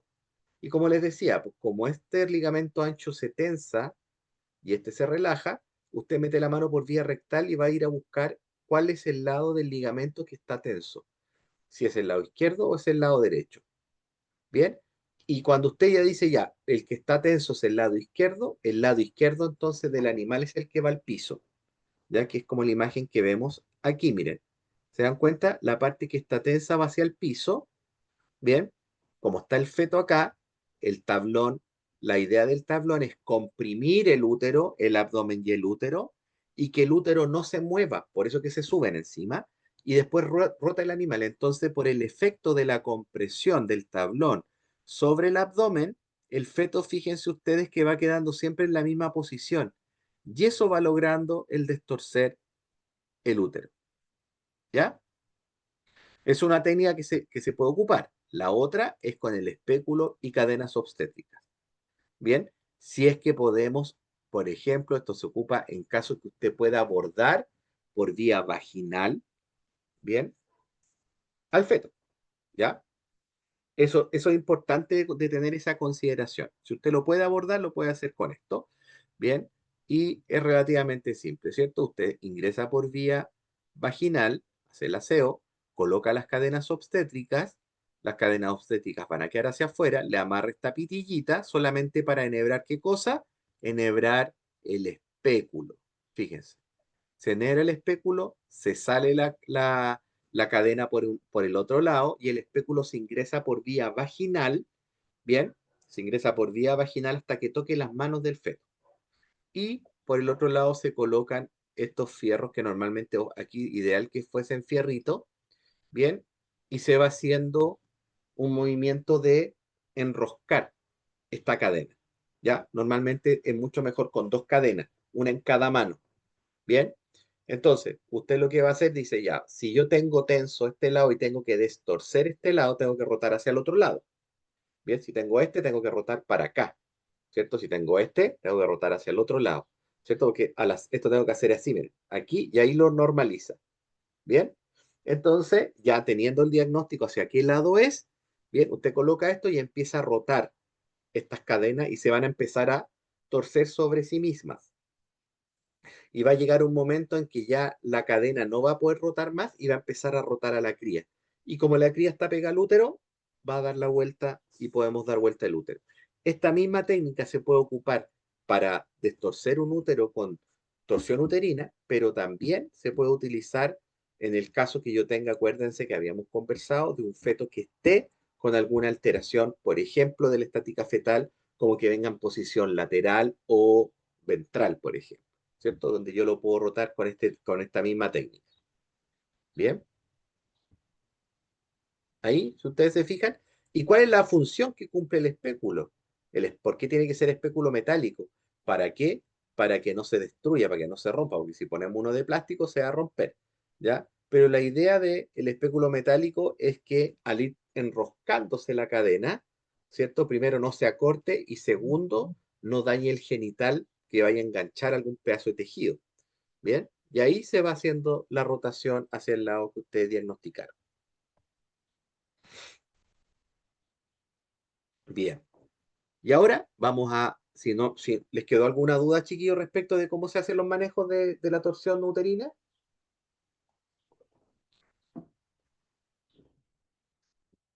¿no? No, profe, todo bien. Ya, súper. Y tenemos entonces, ya, hoy día vamos a pasar esta clase, ya, yo creo que puede que termine un poquito antes, ya. Vamos a hablar ahora respecto de las distocias de origen fetal. Bien, ahora ya hablamos de las distocias de origen materno, las principales, y también tenemos las distocias de origen fetal. Y la principal, acuérdense, pues de las distocias de origen fetal es lo que habíamos hablado respecto de las estáticas fetales anormales, que eso lo pasamos en la primera parte, ¿cierto? En la primera parte que vimos de respecto a las alternativas obstétricas, que era más fácil y conversarlo ahí.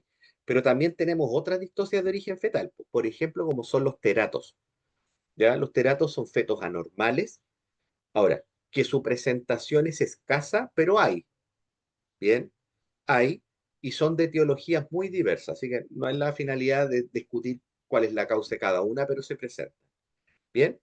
Y tenemos, por ejemplo, uno que es el hidrocéfalo, ¿bien? Es decir, que tiene un aumento del tamaño del cráneo producto de una elevada producción o una falla en el drenaje líquido cefalorraquídeo.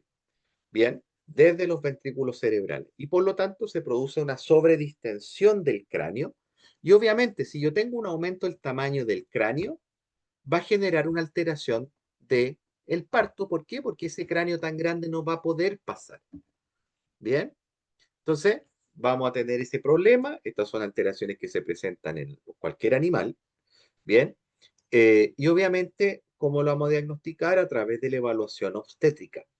Bien, usted va a meter y va a encontrar que el cráneo está demasiado abultado, ¿ya? Obviamente, si el paciente, ¿cierto? Usted revisa y el paciente está muerto, ¿cierto? ¿Qué deberíamos hacer? Fetotomía, ¿bien? Eso es importante. Y en la mayoría de los casos está muerto, ¿bien? Y se puede hacer fetotomía. Bien, pero por ejemplo, también está descrito, porque acuérdense que lo que ocurre muchas veces, bueno, lo que ocurre cuando hay una hidrocefalia, bien, las fontanelas están abiertas, ¿ya? Que es justa la unión de la cisura de los huesos del cráneo está abierto, entonces es blando ahí. Entonces lo que se puede hacer, ¿cierto? Es tratar de vaciar porque si está muerto, insisto, a través del uso de un trócar o un bisturí, ¿cierto? Abrir esa cisura para vaciar el fluido y compactar, ¿cierto? El cráneo, ¿bien? Que está relativamente blando, ¿bien? Y con eso, después de vaciar el cráneo, poder sacarlo. Pero insisto, debe estar muerto. Si el feto está vivo, ese feto debería salir por vía cesárea, ¿ya? Pero ojo, me van a decir, sí, pero es que la sobrevía de ese paciente es nula. Perfecto, saque a la cría por cesárea y después de eso se eutanasia, ¿ya? Ahí usted va tomando esas decisiones, pero usted no puede desmembrarlo, no lo puede lesionar de esa manera si es que el animal está vivo, ¿ya?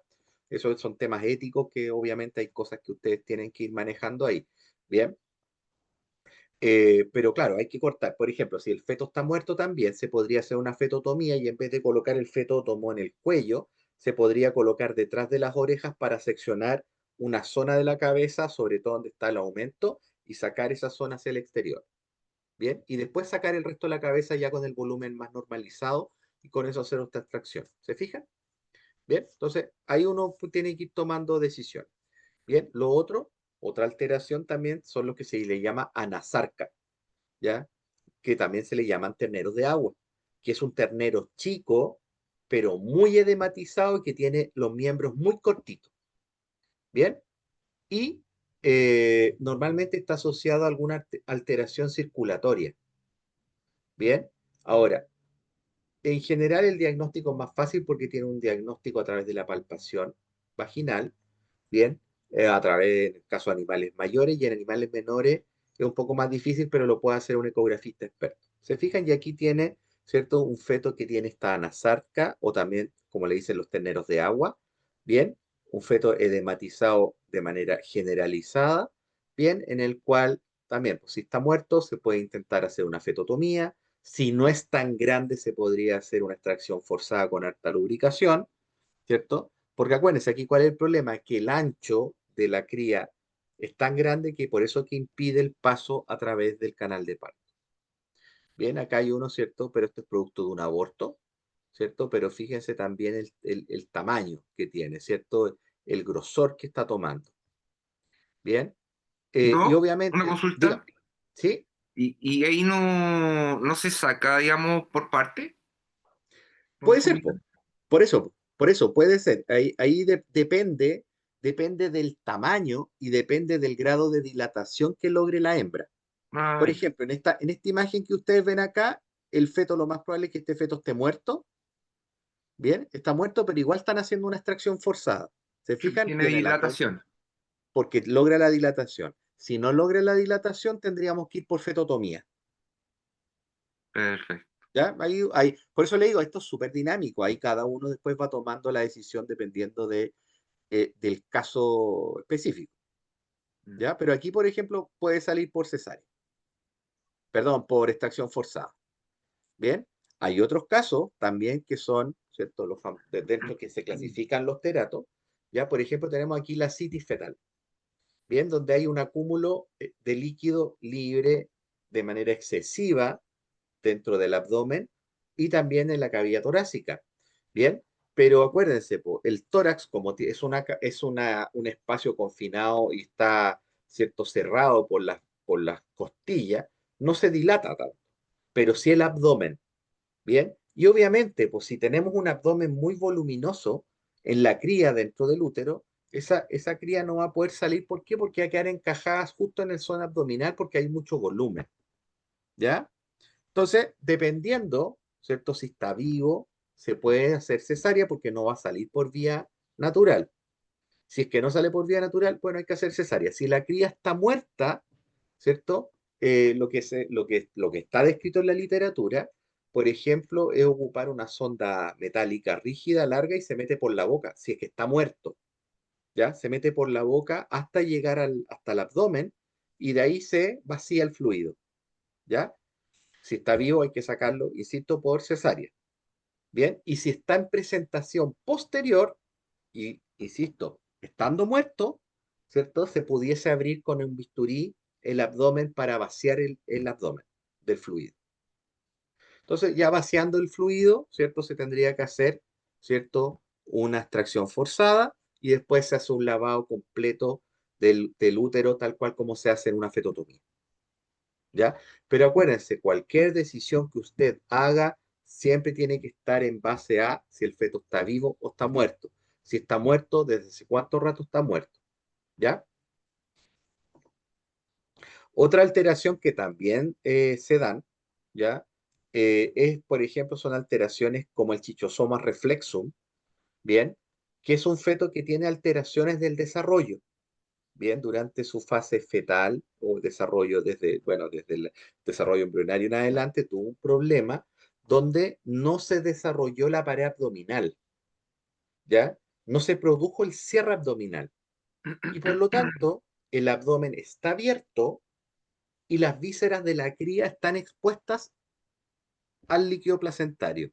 Y cuando las membranas fetales rompen, ¿cierto? Muchas veces salen estas vísceras.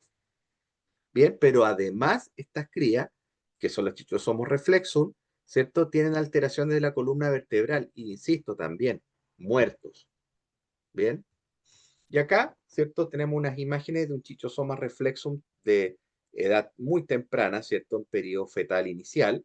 Fíjense que no tiene la pared abdominal conformada. Bien, entonces las vísceras van a estar, ¿cierto? Libres en el abdomen. Entonces, nosotros, ¿qué podríamos ver en una hembra? Fíjense, esto es intestino. Bien, entonces, ¿qué es lo que puede pensar la gente? Chuta, la vaca estaba pariendo y se rompió. Se le rompió el útero y se le están saliendo las vísceras. Y muchas veces no es eso, sino que lo que está pasando acá es que tenemos un chichosoma reflexum, ¿cierto? Que es el que está teniendo, que finalmente es el que está generando el problema, ¿bien? Y como además tiene problemas de anquilosis de los miembros, de la columna vertebral, va a generar una distocia también. ¿Ya? Entonces, claro, si se puede extraer por extracción forzada, bien. Si no, bueno, habrá que sacarlo por cesárea o por fetotomía. ¿Ya? Pero fíjense el nivel de la normalidad de esta cría. Bien. Acá, fíjense el nivel de curvatura que tiene la columna vertebral. Se fijan, además, este Diprosopus tiene dos cabezas, dos caras. ¿Ya? Tiene, ¿cierto? Anquilosis, ¿cierto? De sus miembros, etcétera. Ya son alteraciones que no son tan frecuentes, pero aunque no lo crean, chiquillos, se ven, ¿ya? Por si acaso. Como les decía, po, si se puede sacar por tracción forzada, inténtelo, si no, por fetotomía. Bien. Hay otra también alteración del desarrollo, que es el Perosomus elumbis, ¿ya? El Perosomus elumbis también es una normalidad, bien, donde el feto también tiene alteraciones del desarrollo y los miembros salen anquilosados, ya están muy, muy, muy consolidados, no se mueven, por lo tanto, hacer técnicas de mutación va a ser complejo, bien, no se flectan, bien, muchas veces faltan áreas de la columna vertebral, sobre todo en la zona lumbar y el sacro, bien, y también puede generar por esta rigidez, puede generar un problema. Y también, dependiendo usted podría hacer una tracción forzada o fetotomía, ¿ya? Y fíjense acá, pues aquí tenemos, ¿cierto? El Perosomus elumbis, miren la columna vertebral y el sacro, como están pequeños, bien, y los miembros, sobre todo atrás, están bastante anquilosados, miren acá también, bien.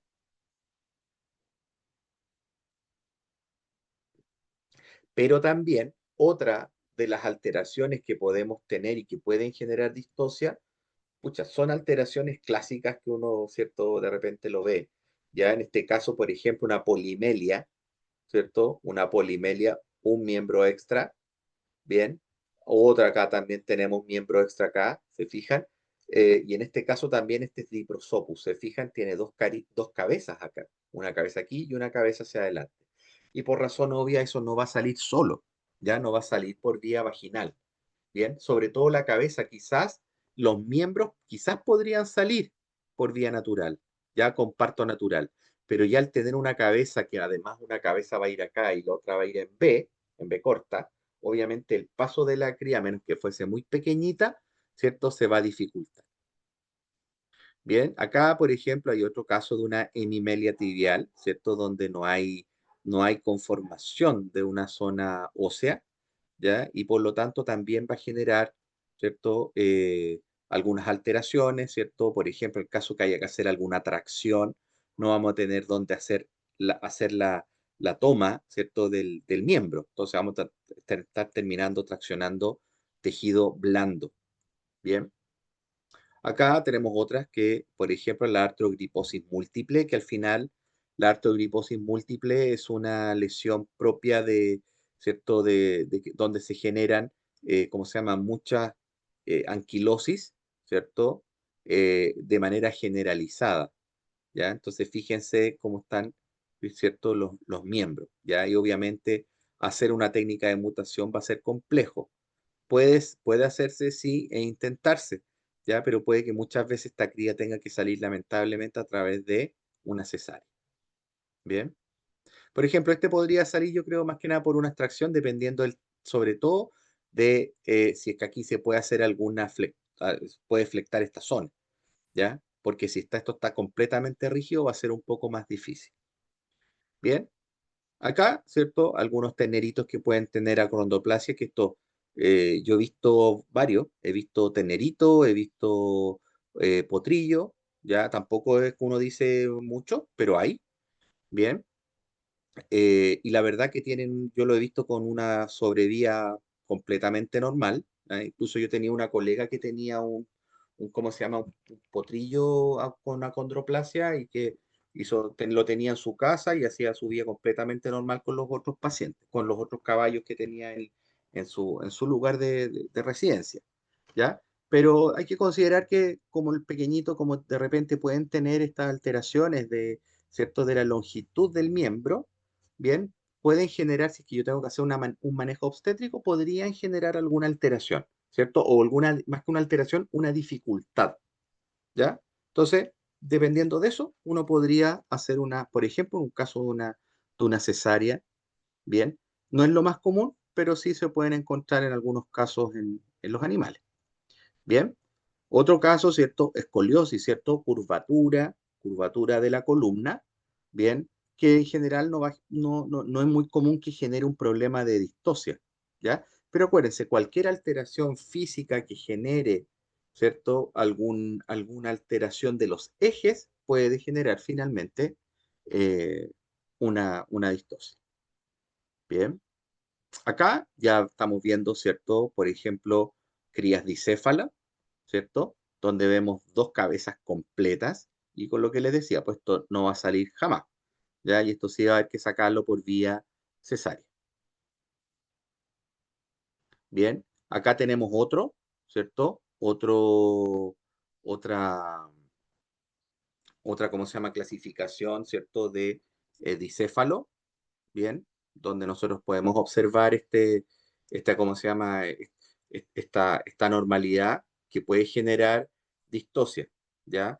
Como les decía, estas son clasificaciones de obstetricia veterinaria asociado a las alteraciones de, ¿cierto? De las crías que pueden desarrollar, ¿cierto? Y generar algún grado de distosia, ¿bien? Acá, por ejemplo, tenemos el tóraco, ¿ya? El tóraco, ¿cierto? Donde nosotros vamos a tener aquí, ¿cierto? Un, ¿Cómo se llama? Una unión, ¿cierto? De dos gemelos, ¿bien? Y obviamente también, pues estos salen por vía cesárea, ¿bien? Chiquillos, nos vamos a dar un recreíto unos minutos, ¿bien? Y volvemos en unos 15 minutitos más, ¿ya?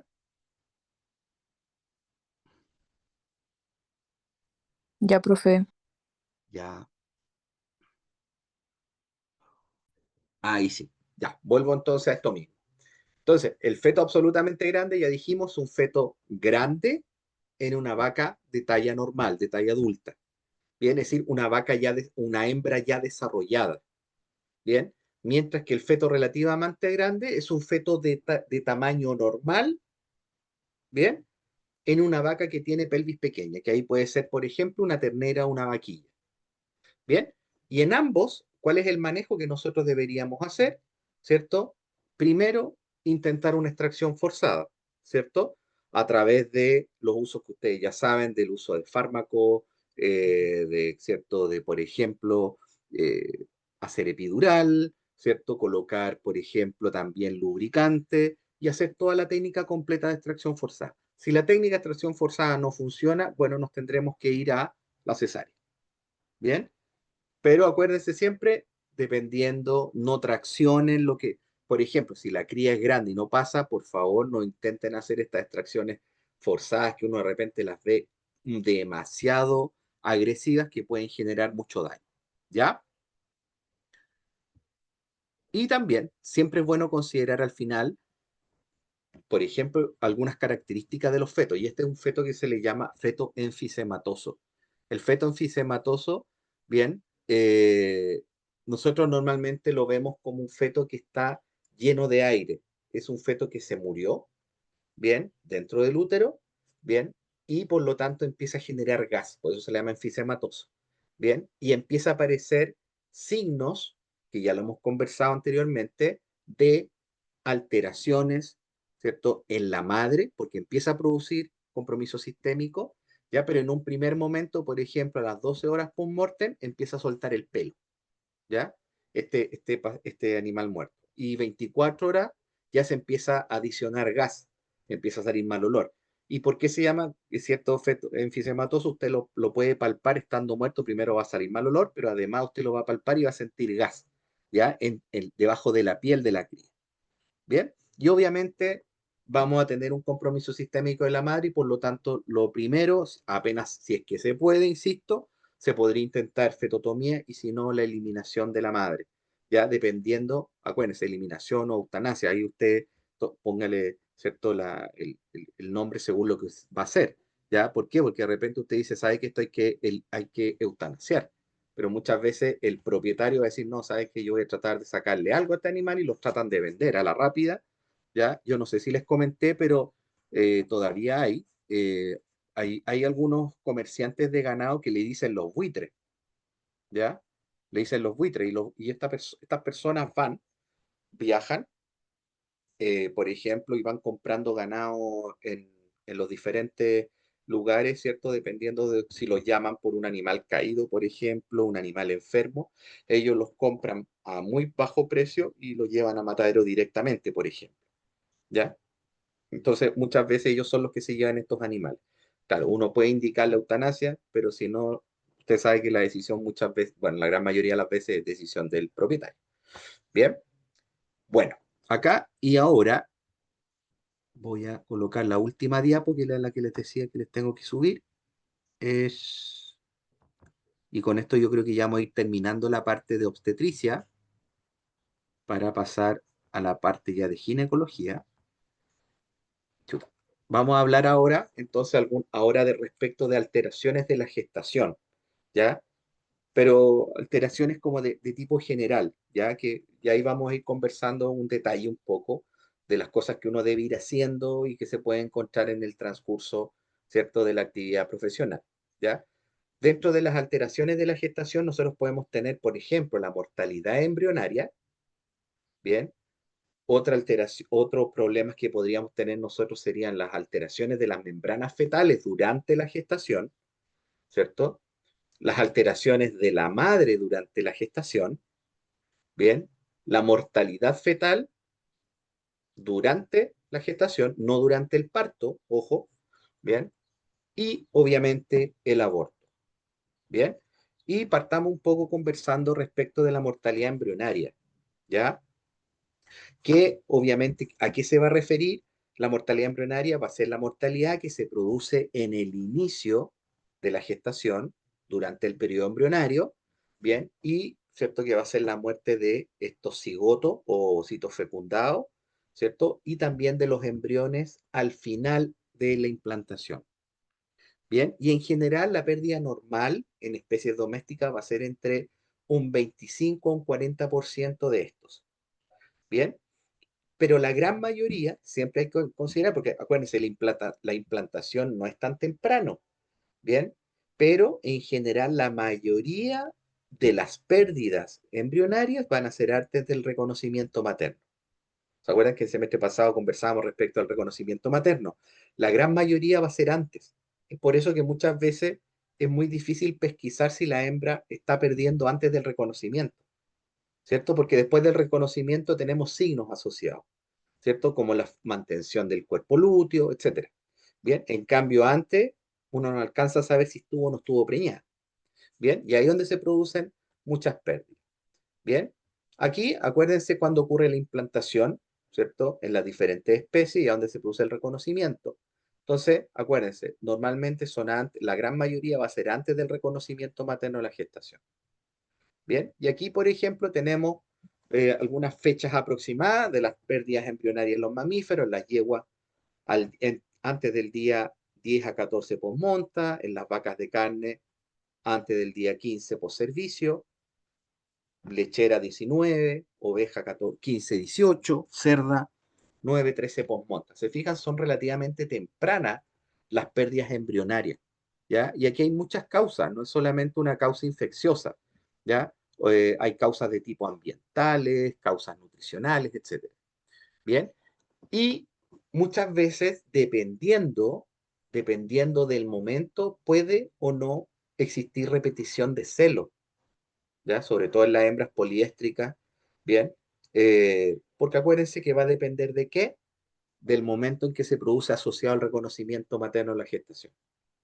Porque, por ejemplo, si ustedes hacen una inseminación artificial en una vaca, la inseminan hoy día, si es que esa vaca se preña, usted espera que por haber realizado el reconocimiento materno en la gestación, esa hembra no debería, ¿cierto? Se hizo un buen reconocimiento, no debería volver a entrar en celo.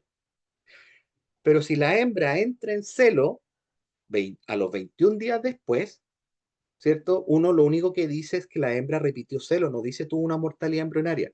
No sé si me siguen la idea. ¿Por qué? Porque todavía no ha habido un diagnóstico de preñez. ¿Me entienden? Entonces uno lo único que dice es repitió celo. Y puede haber repetido celo porque no fecundó o porque fecundó y perdió antes de ese periodo. ¿Me entiendes? Pero eso queda en una incógnita. Por eso queda como, ¿cierto? Una, una repetición de celo. Bien, pero sin duda muchas de las pérdidas van a producirse en ese momento. Otra cosa es que la vaca, por ejemplo, se insemine, no retorne al celo y después retorne al celo más adelante, pero antes del diagnóstico de gestación.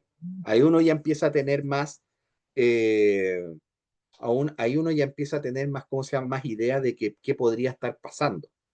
¿Me entienden? Entonces, es importante tener esta consideración de la ciclicidad, cada cuánto tiempo debe repetir, bien, el ciclo, cada cuánto tiempo va haciendo cero la hembra, para yo poder tener en consideración estos fenómenos, bien, y poder ir diciendo efectivamente la hembra repite o no repite.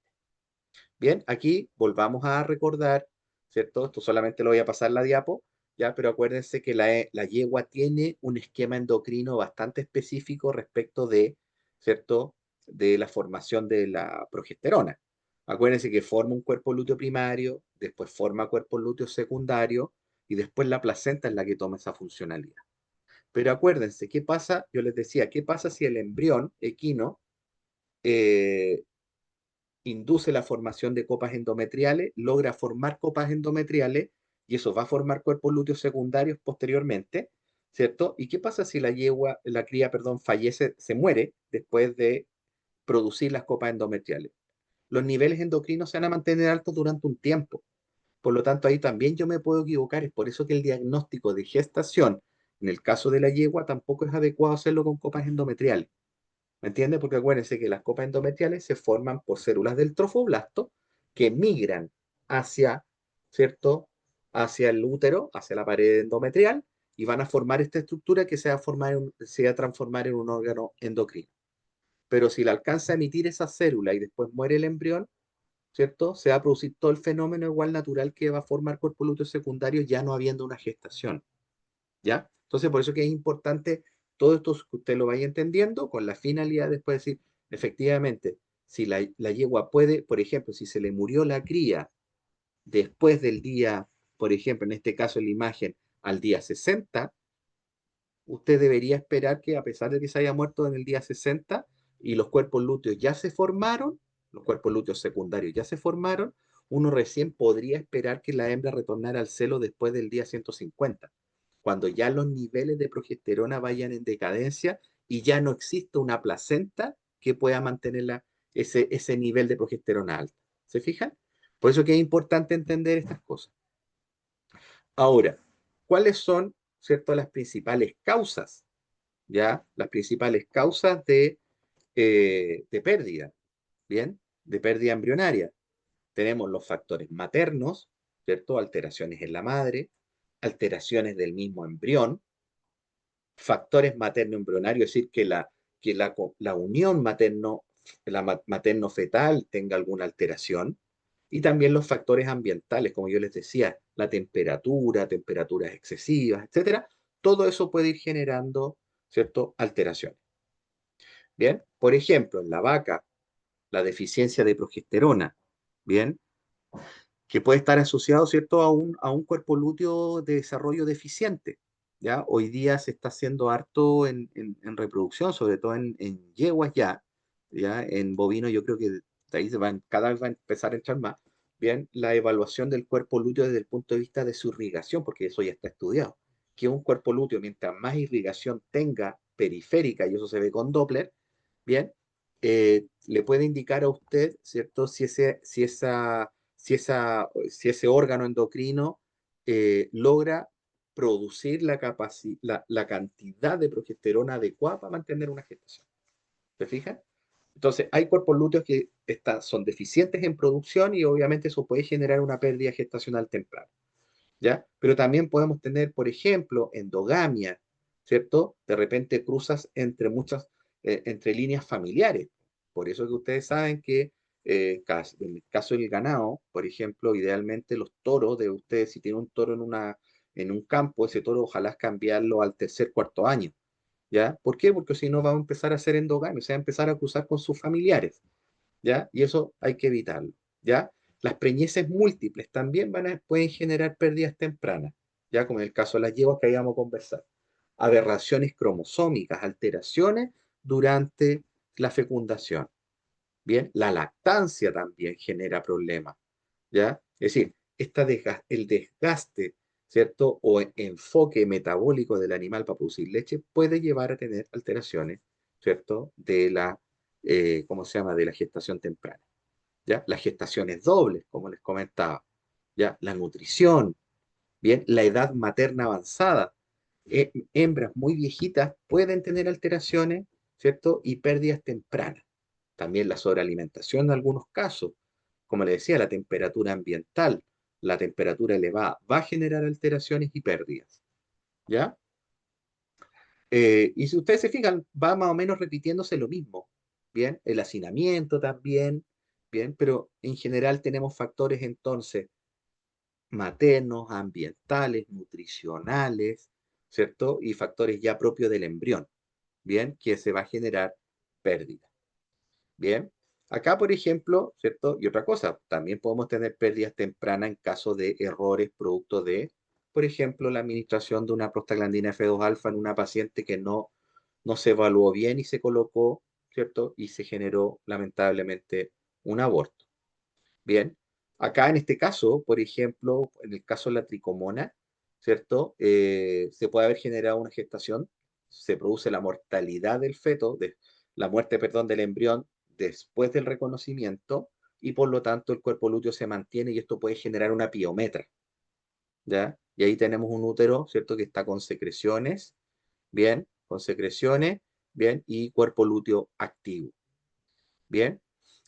Y acá, y con esto vamos a terminar la clase de hoy, chiquillos, Bien, les voy a conversar un poquito respecto del control de la gestación de mellizos en la yegua. Bien, acuérdense que yo les comentaba que no es lo usual que una yegua llegue a término una gestación doble. No es lo usual. Bien, lo usual es que, ¿cierto? Una yegua para una cría, eh, una cría al año, idealmente. ¿Ya? Pero también hay que considerar que una de cada 5 yeguas ovulan doble. Bien, por eso que es importante qué cosa, el control gestacional. ¿Ya? El control gestacional es súper importante, es relevante hacer esta evaluación, ¿ya? ¿Por qué? Porque obviamente, como le decía, usted puede notar de manera inicial si una hembra tiene el riesgo de preñarse de 2 crías. ¿Y cómo? A través de la evaluación, porque si yo veo 2 folículos grandes, preovulatorios, significa que esos dos pueden ovular y podrían generar 2 crías. ¿Bien? Ahora, teniendo esa consideración, eh, hay dos definiciones que uno tiene que considerar. Bien, uno que se le llama, cuando hay gestación mellicera en una yegua, es cuando hay desarrollo sincrónico de esos dos embriones o desarrollo asincrónico. El desarrollo sincrónico, bien, es decir, que son más o menos similares los dos embriones que están dentro del útero a la ecografía, que se diagnostica ecográficamente, ya sabemos, bien, pero la diferencia ovulatoria es menor a 24 horas, por lo tanto el tamaño no difiere mucho uno de otro. Eso se le llama embriones de desarrollo sincrónico.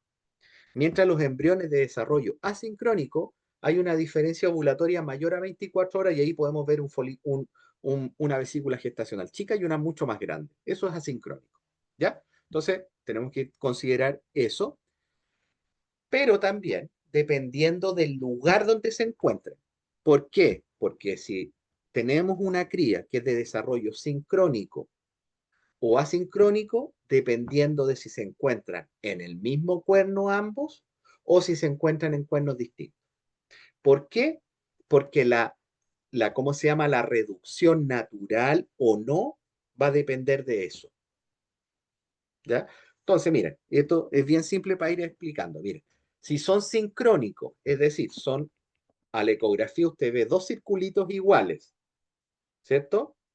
Están ubicados en cuernos distintos, uno en un cuerno derecho y uno en el cuerno izquierdo. Un 20% se elimina, en un 20% de esos casos se elimina uno de manera natural a la semana, solo un 20%. Es decir, cuando son sincrónicos, ya dijimos, uno en cada cuerno, sincrónicos, si son del mismo tamaño, a la semana un 20% se va a eliminar uno. ¿Bien? Mientras que, fíjense, si son asincrónicos, uno más chico y uno más grande, y cada uno está ubicado en un cuerno distinto, uno en cuerno derecho, uno en cuerno izquierdo, por ejemplo. Miren ahí cómo cambia ahora la proporción. Un 60, un 60 o un 70% aproximada se le va a eliminar uno a la semana de manera natural. ¿Ya? ¿Se fijan cómo cambia si es sincrónico o asincrónico? Y la ubicación cambia mucho.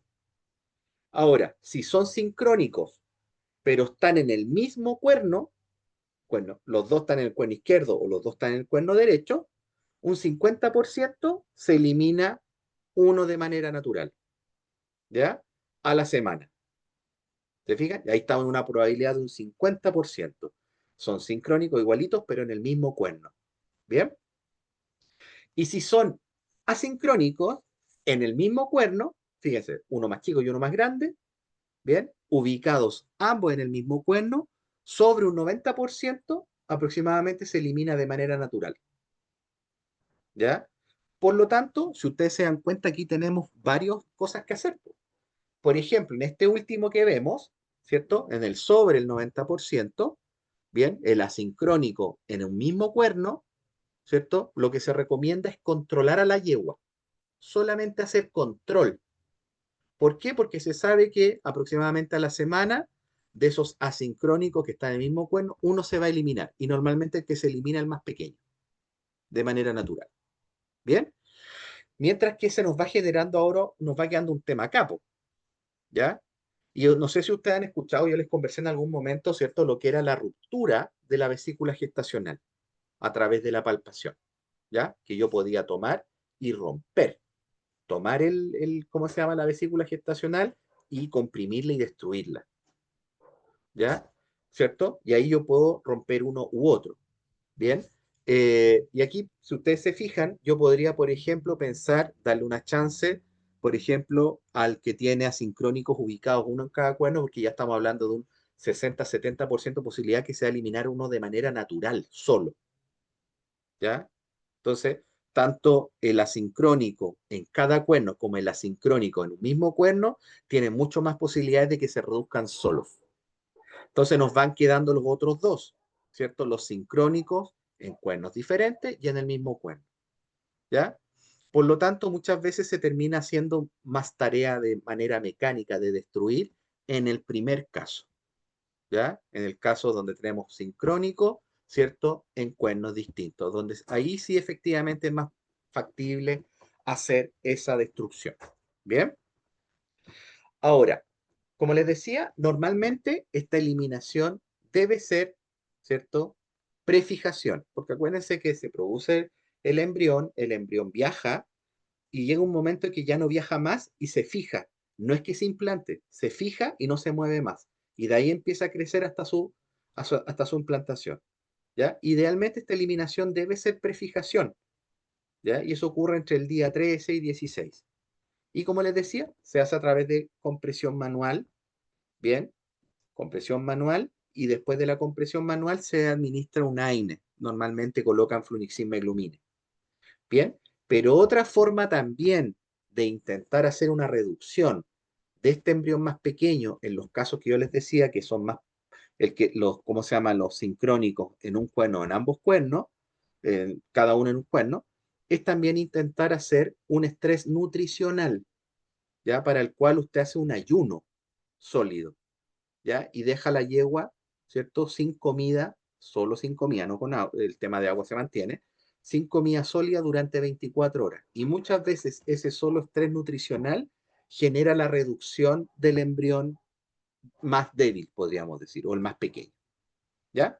Entonces son técnicas que uno puede ir ocupando en el caso que usted tenga estos problemas. Pero si usted está a cargo del plantel, bien, lo importante es que usted haga el seguimiento previo.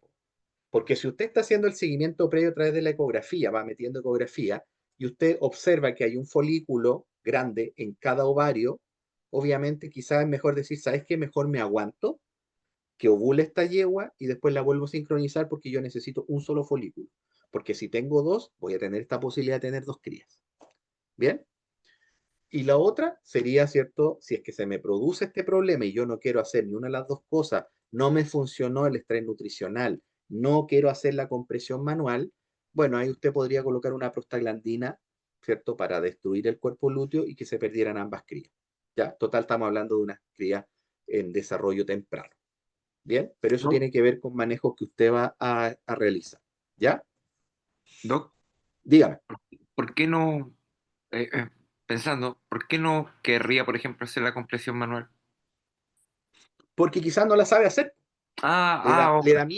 Por ejemplo, puede ser un tema que usted le dé nervio o no sepa o no quiera hacer Ah, daño. ok, ¿Me entiendes? Porque yo también tengo que ponerme en el caso de que no todos saben hacerlo. ya, perfecto. ¿Se fija? Porque de repente piensan, oye, escucha, si la comprimo muy fuerte puedo generar un daño tal que quizás voy a generar la muerte del animal. No sé, pues se pueden pasar ese rollo. ¿Me Ah, entiendes? perfecto. Entonces de repente es mejor decir, ¿sabes qué? Mira, ya se pasó, pucha, no quiero correr el riesgo de que esta yegua siga gestando esta cría hasta más adelante porque van a terminar abortando. Ujú. Bien, entonces mejor, ¿sabéis qué? Coloquémosle una inyección de prostaglandina, destruimos el cuerpo lúteo, se vacía el útero nomás y después vuelvo a preñarla rápidamente con otro y me preocupo, sí, de que tenga solo un folículo. Súper. Doc, y pensando, por ejemplo, en la materia que vimos el semestre pasado, si obtengo estos dos Los dos embriones. embriones y uno se lo paso a una yegua que me facilite el útero. Claro. No, sí, En el caso de tener un pura sangre, por ejemplo, un fina sangre. Ya, vean, espérate. Primero, dejemos claro que acuérdate que en fina sangre carrera no se puede. No se puede hacer biotecnología, sí en caballo chileno, árabe, todo lo que tú quieras, Ah, ya, pero no en fina sangre, ¿ya? ya. Para Un dejarlo caballo claro, chileno de carrera, de rodeo, por ejemplo, de carito. rodeos, por ejemplo. Pero tú tienes que considerar otra cosa.